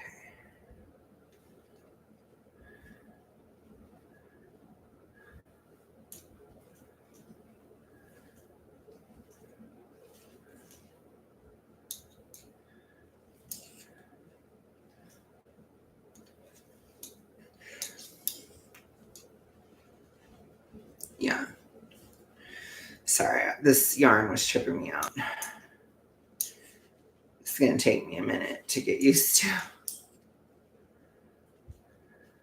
I'm not used to this.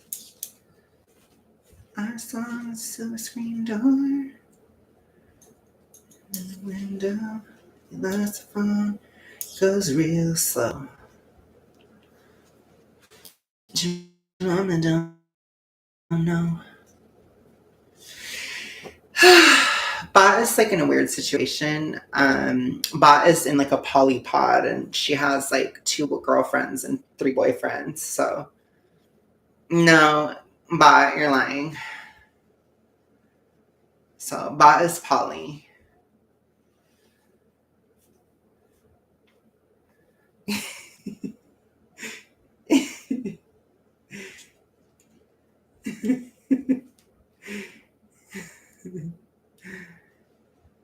That's the truth.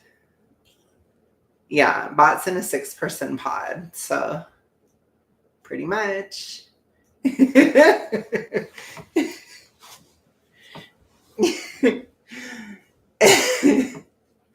Oh, John.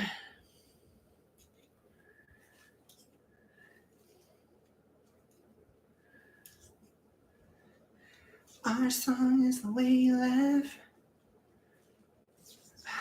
Damn it, why do I have that song in my head? That song is not that good.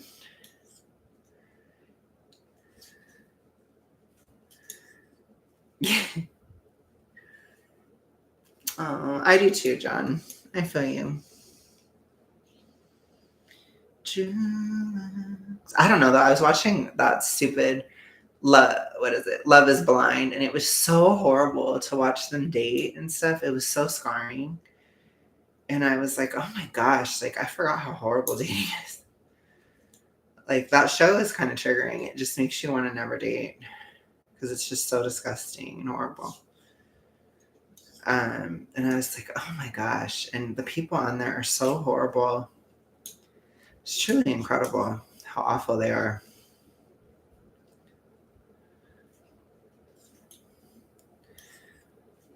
I mean, I know the show is like kind of exploitative, and I feel like they pick a bunch of people that have a lot of issues, but damn, it's just like it's like watching a millennial train wreck. It's just horrible. It's really scarring. And then it's just like, oh gosh, it like makes me think about my problems I've had, and it's just like, ew.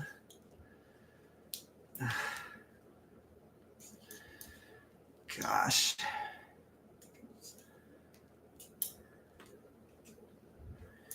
Our song is the way you live. So yeah, that's my thoughts on it. Dating. It's cringy. It's really, really cringe. I just want you to know that, John. It's just horribly cringe. And you have the same conversations over and over again. And it's just like, ugh, gosh.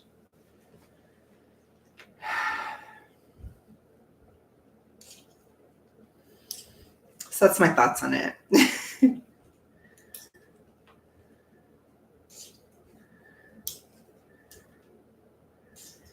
Our song is the way you live.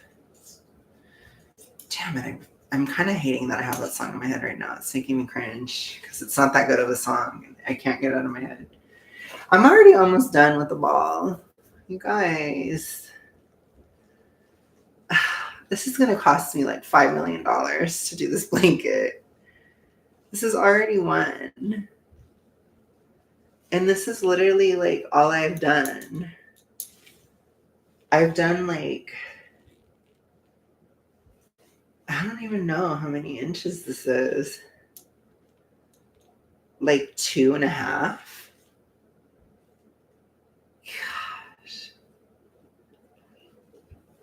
Much better than what, Caleb?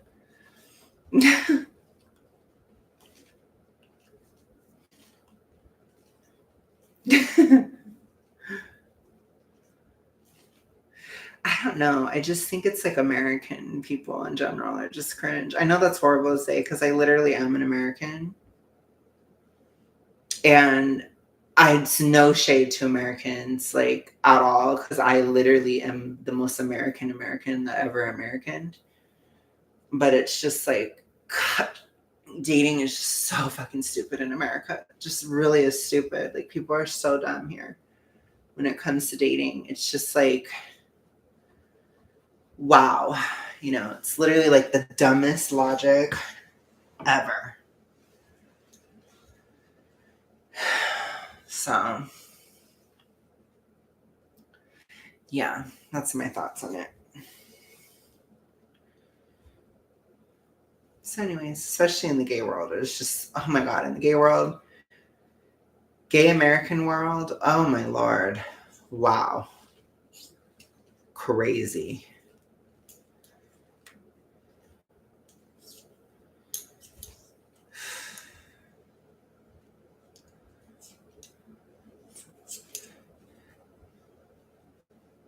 Yes, I do remember that, Caleb.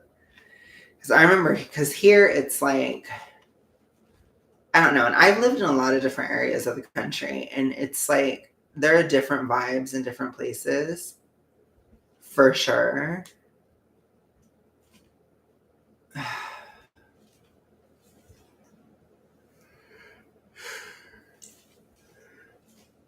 LA was like super cutthroat, very cutthroat dating world. Like, holy shit. Like, there was a lot of, okay, nice. How did it go? Super cutthroat in California. Super leftisty in California, like just horrible.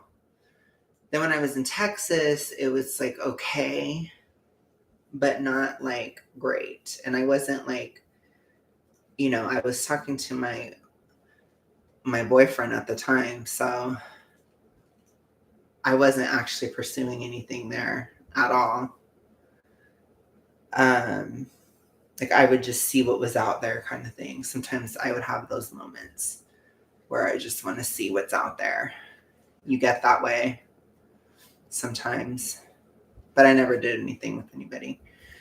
But it wasn't, it was just, and I was also trying to like meet people and maybe make friends and whatever. And it just wasn't a thing. It never worked out really because I wasn't interested in anybody. And then the people I was interested in, they weren't interested in me. It's like very typical. And then here in Alabama, it's like I have met up with people here, but for some reason you would think I was Augustine here. I am August in folklore. Like every single guy, literally every guy that has met up with me or wanted to, which I haven't met up with like 5 million people or anything. But so many guys that want to do stuff with me or meet me have a girlfriend, are married, have a boyfriend, have a husband. It's literally like, especially this year, I don't think a single person has actually talked to me this year. I think it's literally been like, I'm married. And then I'm like, I don't want to be with you. You're married. And they're like, it doesn't matter. It's no big deal. Are you in the closet? And I'm just like, oh my gosh. Like, I'm sorry. I didn't realize I went back to 2003. Like, geez, why is it like every fucking married guy in Alabama wants to date me? I'm just kidding. They don't want to date me even. They just want to screw me. But it's like, yeah, I got a lot of that. And I'm like, I'm not going to do that. I'm not desperate. I'm just like, no. Like, I don't know if these bitches, first of all, like, I do have some respect for women. I know that's crazy to say, I guess, as a gay person, but I actually do. So I just wouldn't do that. Secondly, like, even if it's another guy, I won't do it. Like, the one guy, he was like so persistent with me. And I was attracted to him, but he was married. And he's like, oh, well, we're on the rocks. It's not going well with him. And da-da-da. And I was like, you do realize that everybody says that, right? Like, they think I'm fucking dumb. So that's the other problem. Like, I'm not stupid. It's like, yeah, it's so fucking terrible with your husband that you haven't divorced him and you've been married to him for 15 years. Like, get over yourself. You're a fucking liar. Flat out. And then he'd be like, well, like, we could be more than just a hookup. We could meet up a lot and da-da-da. And I'm just like, I don't care. I don't want to do that. I'm not like that. It's just crazy. But that's what I have to work with. And it's like, no, I'm not Augustine. I'm not. Gosh. Crazy.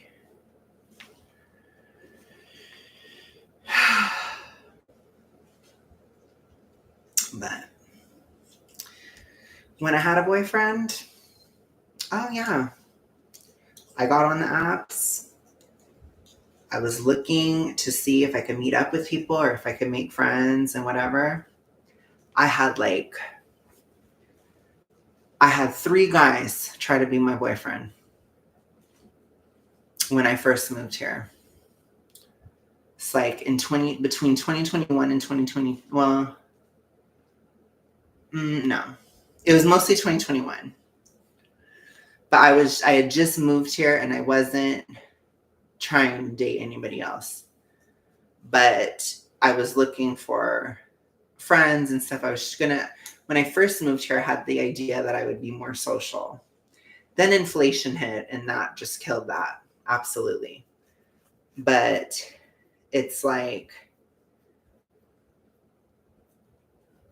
I had guys that wanted to be my boyfriend when I had one, of course. And then as soon as I was single, no. It's just, oh, I have a girlfriend, but I guess I'm bi, so okay. The fuck? So yeah, I've got a lot of that this year. So no, we're not doing that. I'm not about that. So it's just cringe. But yeah, I never was with anybody. But yeah.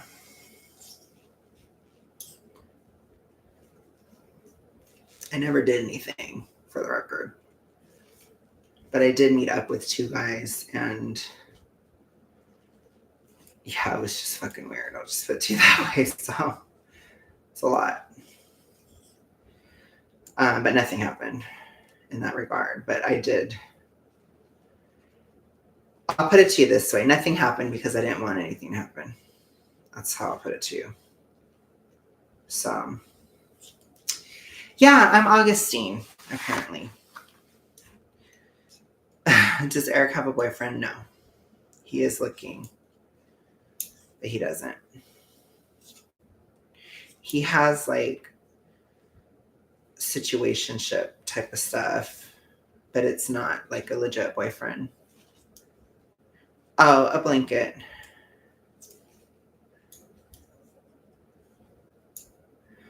It's a baby blanket. My cousin's having a baby. So it's pretty big, actually. I might have made this like drastically big. Yeah. But it's fine if it's huge. I don't even care. I'm just going to do it. So.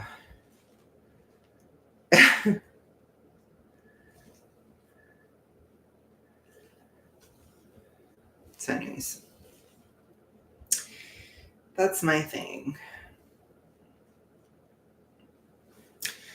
Anyways, he's a private chef. And how did it go, Caleb? What did you do? Spill the tea if you want.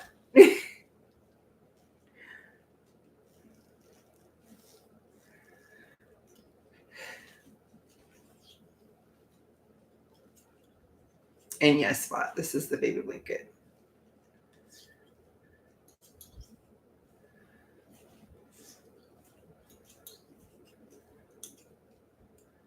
This is the easiest row in the pattern.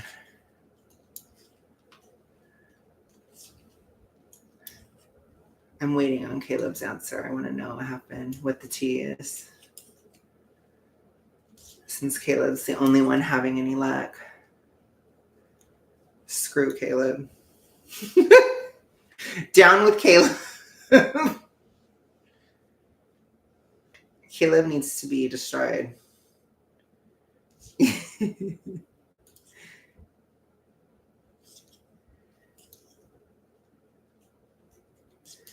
Our song is the way you live. Oh, okay. Okay, so you haven't met up with him yet. You said that you did. I must have misunderstood.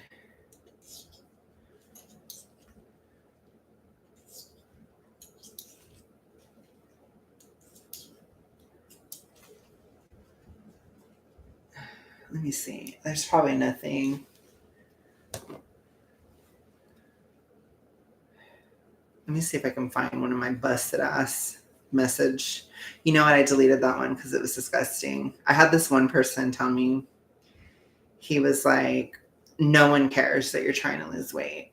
And then he's like, blah, blah, blah. And I was just like, oh my gosh, it's this fucking Gen Z piece of shit. And I'm just like, why are you like messaging me, 23-year-old, about this shit?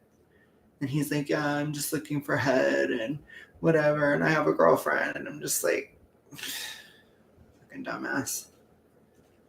So that's the kind of shit that I get. It's real great.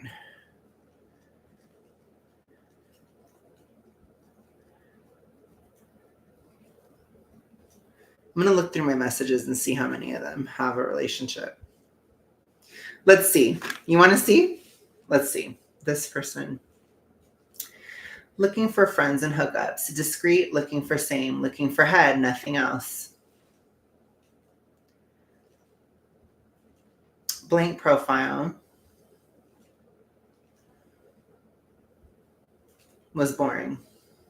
I did chat with him. He was boring.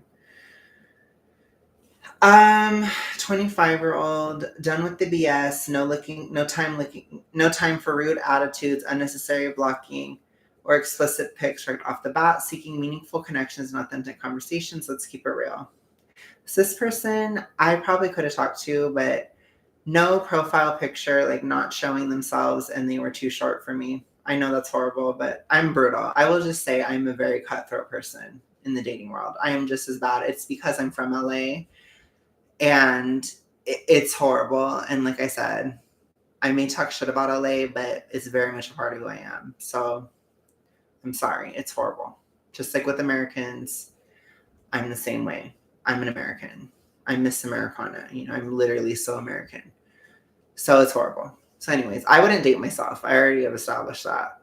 I'm just letting you know. I wouldn't. The next. What does that mean, bud? I don't go on the apps much. Fair enough, John. They're kind of ugly. It's easier, John, because you're in college. It would be easier without the apps in college. I would try to look there, you know. I will have to see how it goes. Hopefully it isn't going to be a big mess. I mean, when you go through the dating apps, you're like, next. Yeah, that's true. He's very muscular. This guy also femme. Interesting. Okay. You want to see more next? But love that guy's name was Covert Love. Yeah. So closet case. Okay. This person, Deep Throat. 59 years old. Not doing it. Z, blank profile, 22 years old. 500 miles away. He's just said sup. Not responding. I'm brutal. I don't respond. I'm a vicious ghoster. I'm horrible. So I'm really bad. Like, I am just, I'm pretty brutal on this. Like, I feel bad sometimes that I'm not brutal because sometimes some guys are kind of insecure and they're like really trying to like talk to me and I'm just not interested at all. And I'm just very like this one guy was like, why are you so hard to talk to? Blah, blah, blah. And I just still ignored him. I think so, but I think so. Okay. Okay, then there was this guy, which he was really hot, but I think he's too introverted for me. So he was hot. He's older. I think he's like 39, something like that. He's very hot. I tried with him, but he's just too introverted. I think he either wasn't that into me or he's just too fucking introverted. He's too shy. And it's just like, I'm not doing it. So that's a no. This guy, I think I had tried talking to him before and I just wasn't impressed. But he was kind of okay. He said, I like having fun. I like taking care of the needs I want of men. Okay, I don't know what that is. Not impressed. This guy I'm not attracted to. Friends with benefits, hookups, relationships. Oh my gosh. Okay, I'm not going to read the sexual stuff, but he tried with me, but he's really far away and I'm just like, no. I'm just over it. Okay, verse sub. Just looking for fun. Just use me, please. I'm just like, really? I'm not interested. I'm sorry. Like, this just isn't it. Which I know it's Grindr, which is bad. But there's also like, I've been on Tinder and like, I don't know. I just feel weird about Tinder because the only guys that have messaged me, they're like 20.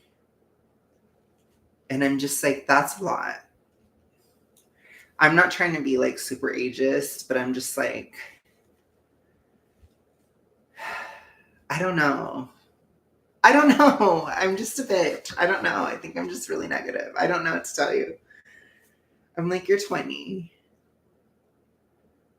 I am judging you, Caleb.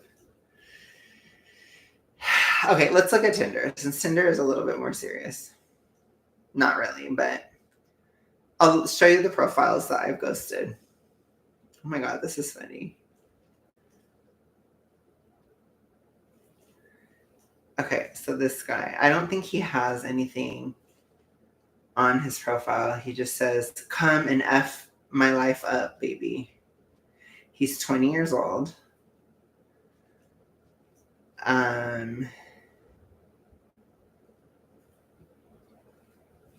And then it's just like, he has kids. I'm just like, oh my gosh.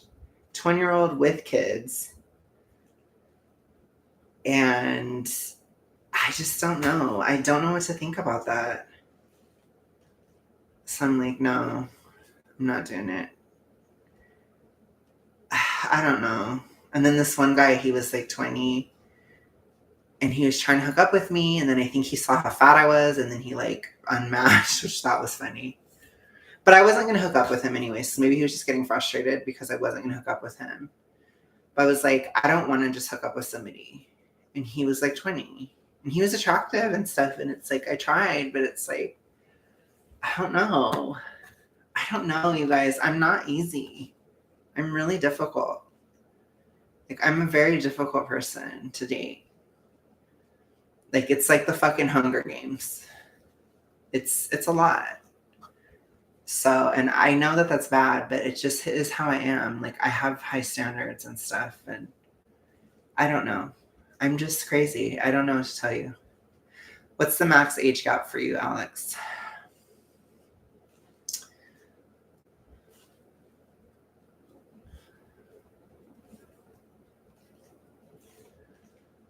I think like anything from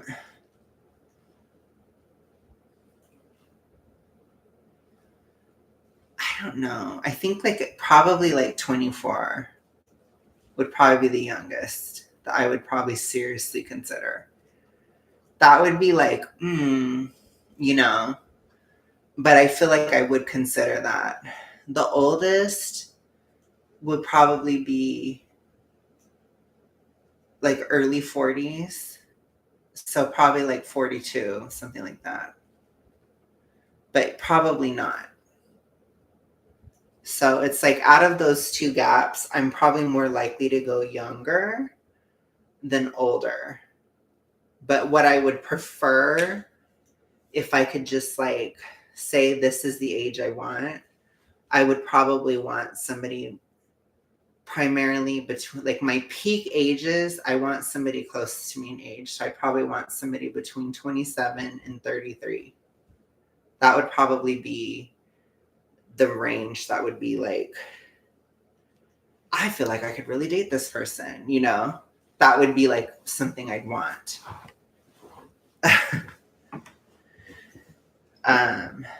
Again, not to like sing the praises of my ex, but he was perfect in that regard. Again, it took a lot. Like that's why it's hard for me to move on and stuff, because it's like he was what I wanted. I literally searched for someone for 2 years and then I found him. And that's what I wanted. So, and I still want it, to be honest. But I can at least just say it. I don't care. But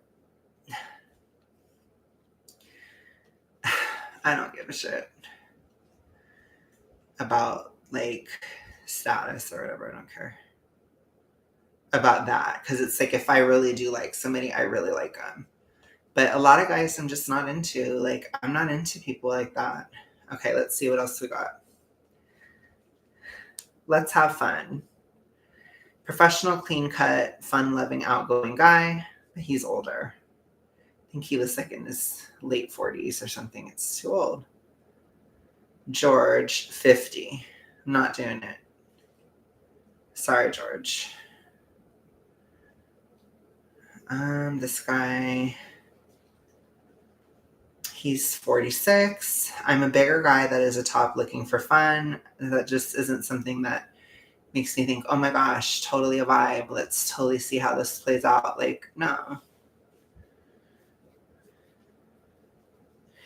This guy, he's kind of desperate. He's 24.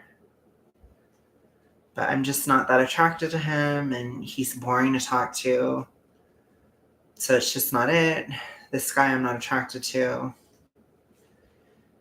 This guy looking for a serious bottom, wanting to go at it, and none of the BS, show me your face and shit, either you're down or not. I'm not looking for hookups. I mean, do you see? I'm just not like, somebody did offer to pay my bills, but I'm not a whore. I'm sorry. I'm not. I've had people say that. Like, I'm generous and whatever, and I'm offering this rate to be with me. You know, I think they offered like $700 a week or something, and it's like, I'm not attracted to you. I'm sorry. Like, I wasn't attracted to him at all. I'm not going to do that. I'm not a whore. I'm sorry. I'm just not. I think so. Yeah. I don't know if he would have actually done it. Like, I did not, like, pursue it at all because, again, I'm not a whore. But it's like, I'm not going to do that.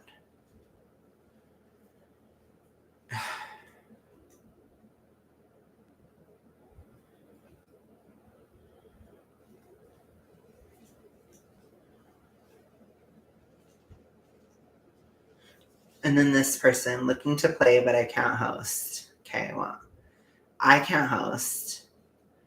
Also, I'm not, yeah, I wouldn't have believed it either, John. And the other thing, too, is like, it's likely scam, too, like John's saying. And it's also like, I wasn't attracted to him. The only reason why I believed it somewhat is because he was really ugly and horrible. Like, because I feel like if it was a scam, they would have somebody good looking. Does that make sense? That's why I believed it. And he was old. I think he was in his 50s. So it's like 50s plus ugly. It could be true, but it's not what I want to do. I'm sorry. I'm just not doing it.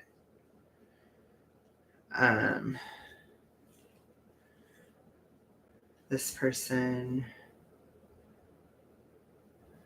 yeah, just a whore.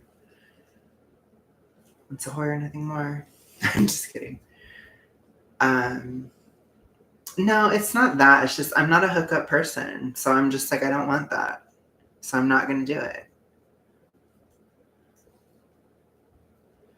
This person hit me up looking for hookups. I wonder where the married ones are. I think I like deleted them though because they pissed me off.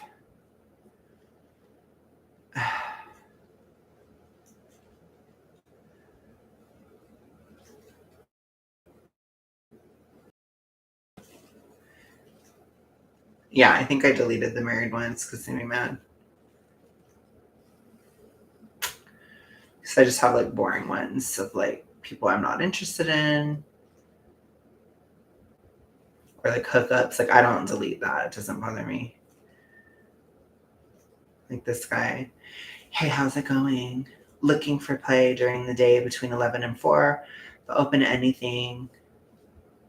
It really sucks how hard it is to get some good, decent dick.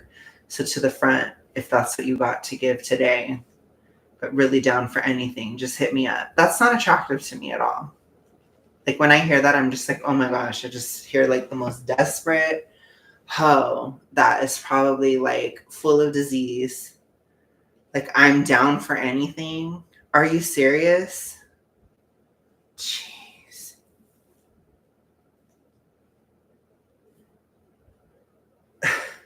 Really down for anything. Just hit me up. That is not attractive to me. That is like really horrifying to me. I'm like, ew, that's gross.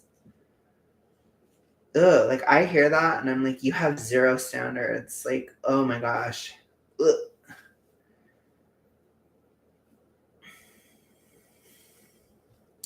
So, anyways, that's what I'm working with on there.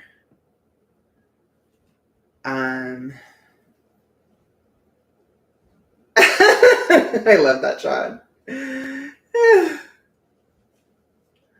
Honestly, I'm kind of in that zone, to be honest. Like, I just, because the other issue too is with Tinder, it's like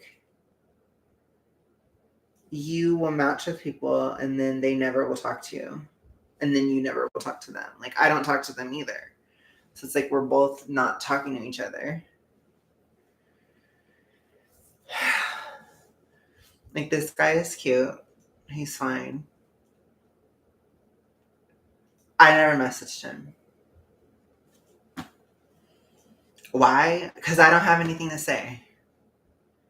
And it's like, I don't want to be the one to initiate. And then it's just like, I don't know what to say. And then even if I did, they probably wouldn't respond. It's just like, oh God, it's just horrible. It's so bad. It's really hard. So that's my thoughts. So don't do it. I'm just kidding. No, but I'm sure you are having better luck, Caleb, because that's why I've always liked foreign guys, because they like have a brain. They're not completely retarded or like just a huge whore or like, I mean, I'm sure there are people like that, but it hasn't been my experience. And there's this one guy on Tinder that I liked, and he was so fucking hot. And I'm like, he is never going to like me back. And he didn't. I'm just kidding. He is so hot, though. I would have just like, he lives in Nashville, but I'd have to take a drive. Like let's road trip, period. Pull up the car. Like, I'm driving to Nashville real quick. I'm just kidding. That's terrible. But whew, for him, I probably would. He was hot. Like, gorgeous. But I don't think he's going to like me. And that's okay. Like, I get it. So it's like, oh my God. That's probably true.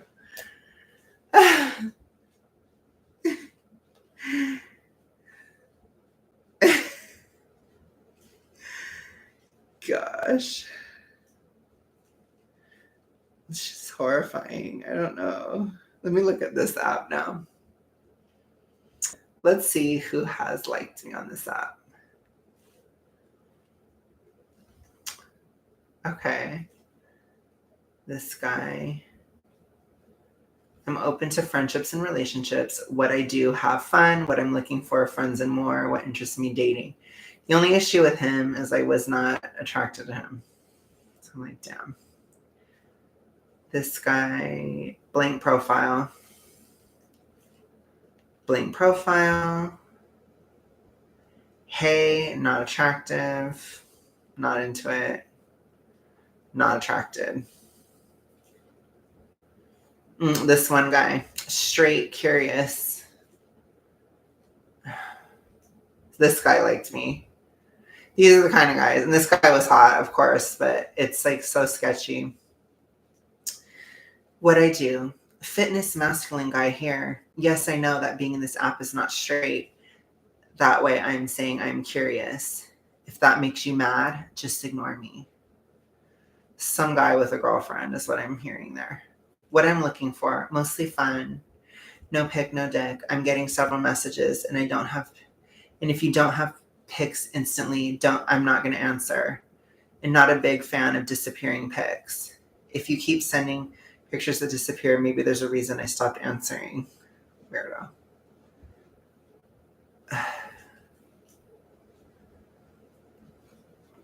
I don't know. And then he's like, mostly into muscle guys, but very open to all kinds of bodies. Like, what does that even mean? I don't get it. I mean, he probably just liked my face or something and just wanted to have sex or something. But it's like, I'm not about that. You know? Is it that hard to understand? That, like, when I lived in Vegas, that's how it was too. Just like everybody just wanted to hook up. And it's like, I don't want to hook up. I don't. It's like, and there were some fucking hot men in Vegas. Like, I will tell you. Like, oh my gosh, there were hot guys there that wanted to have sex with me. But it was like, no, I don't want to. This one guy I low-key wish I had met up with, though. But that was back in like 2017, and he was so hot. And sometimes there are guys that are so hot that I still think about it like years later, and I'm just like, I probably should have. But I was just nervous at the time. Like, I was still really shy back then. But I have a regret. Like, I kind of wish I would have went to his place. But it was like I was living with my mom, and we only had the one car, and it was like at night. So I would have had to literally like just went to the car and left without telling her. It just would have been too ratchet. And it was just like, I don't think I can do that. But if I would have had my own car that night, I probably would have. He was hot. He was very attractive. But he didn't want to talk to me because I wasn't going to come over. And it was probably just a hookup. Looking back at it, and I'm just like, yeah, that's what it is. I'm just a whore. I must give off like a hoe vibe or something.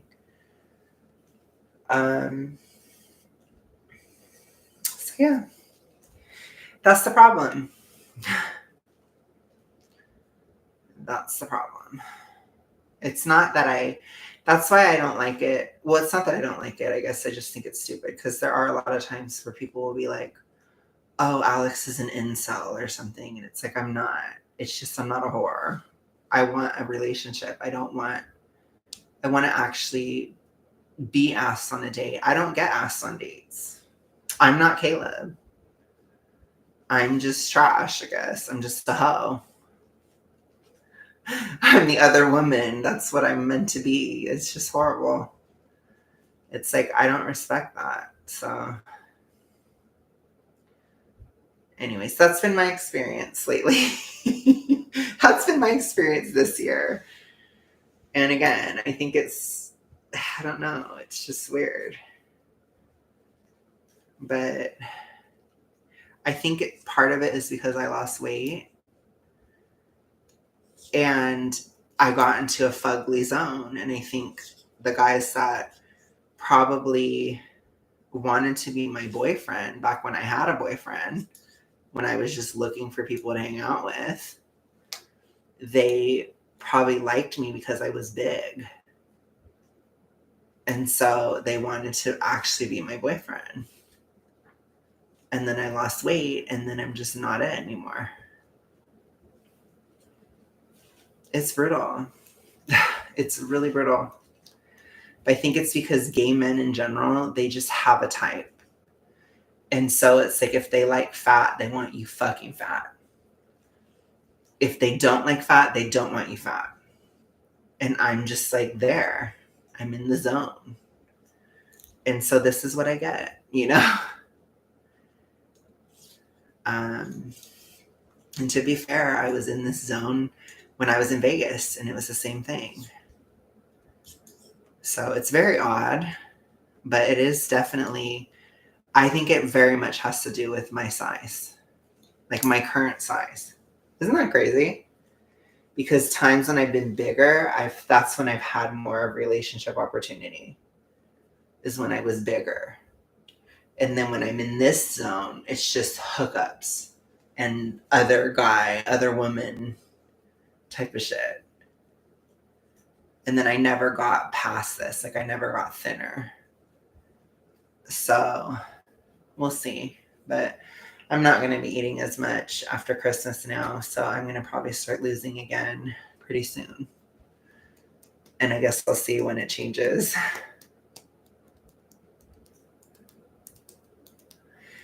I think I'm going to spill a little bit of tea, Caleb. Like if he said you have pretty eyes and he asked you on a date, he's definitely attracted. But he's just actually asking you on a date, which is like good. And part of that is like probably because you're in South Africa. So I think there's probably less of this expectation, or there's like some normalcy in gay men over there still. Whereas here, there isn't. It's bizarre. And not only that, but I have that weird mid-fat thing going on, which is not helpful in the gay world. It's like horrible. It's really, really bad. Because it's like I'm not attractive to people. Like I am, but it's like they would never commit. It's a really weird thing. I don't understand it completely because I don't think it's rational. I don't think it's like these men are just doing it just to fuck with me. Like I think it's just in their mind. That's what they feel and that's what they see, and it's just how it is. But you tell me, why is it that every time I was hugely fat, I would have guys wanting to be my boyfriend? Then I lose some weight, then I don't. It's just all hookups, people in relationships. And it's happened multiple times because I've been up and down throughout my time. And that's what's happened every time. Isn't that crazy? Yeah, I think so. If you said you have pretty eyes, then yeah, that's obvious. Unless if you lied, Caleb. If Caleb's just a liar. If he's like, hey, bro, let's do this. Let's go do something. Or let's talk about this. Like niche interests that we're into. That would be more like a friend.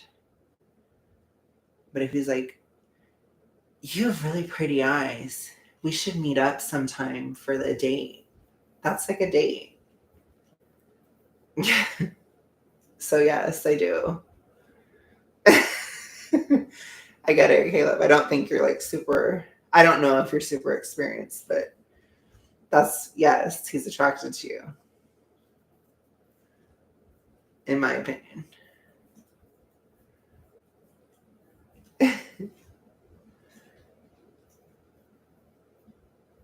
The one with the pretty eyes. Yeah, that's gay. That's very gay and that's very like I'm attracted.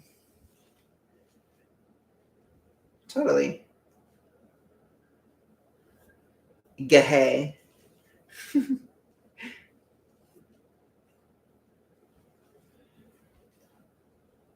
It's funny. It is funny. It's kind of sad. But it's my life. Racism, systemic homophobia, misogyny. It is, but it is gay. Very gay. Anyways, you guys, I guess I should probably go, but this is fun. This is fun to talk about. This is very on brand. This is very graphically gay conversation.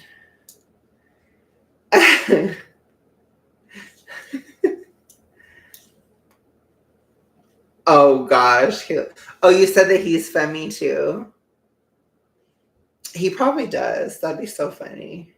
Maybe he'll be like mommy instead. You never know. People are fucking weird. I have no clue. You never fucking know. All I can tell you is I am so fucking femme. I have only ever, like my ex, he was kind of femme-ish, like, pretty obviously gay, but he definitely thought like a man. He was a lot more masculine than me. And then the guy before that, he was one of those like toxic, I have a girlfriend and and yes, I was mid-fat at the time. Crazy. Actually, no, I was a fat ass. Never mind, I was a fat ass. But then again, he kind of pursued me when I was fucking fat as shit. Then I lost weight and became mid-fat. And then we had relationship drama and he got a girlfriend. And then he flirted with me when I met up with him in person, but he had a girlfriend and he drove 8 hours to see me. But you know, nobody's ever interested in me and oh, whatever, I'm just an incel and whatever the fuck people say. You know? Makes them feel better, doesn't it? There's this whole genre of twinks. I love that for you, Kayla. Well, maybe that's what he wants. You never know. Oh my gosh. You might be into it. Oh my gosh. You have to keep me posted. I want to know. Oh my God. That's hilarious. Oh my gosh, Caleb. Jeez. That is scarring. I think on that note, I'm going to go. But thank you guys so much for watching. Bot, you were horribly late. And that was unacceptable. But I will show you this spot before I go. This is my ornament. Isn't that cute? It's like literally like, it like bends. It's so cute. I love it. This is my other ornament I got too. Yeah. So my grandma does ornaments. This is the other one. Very true to my life. I live at Publix. So it's a shopping cart. That's me. Love that John's like, he probably does. To be fair, John could very well be right.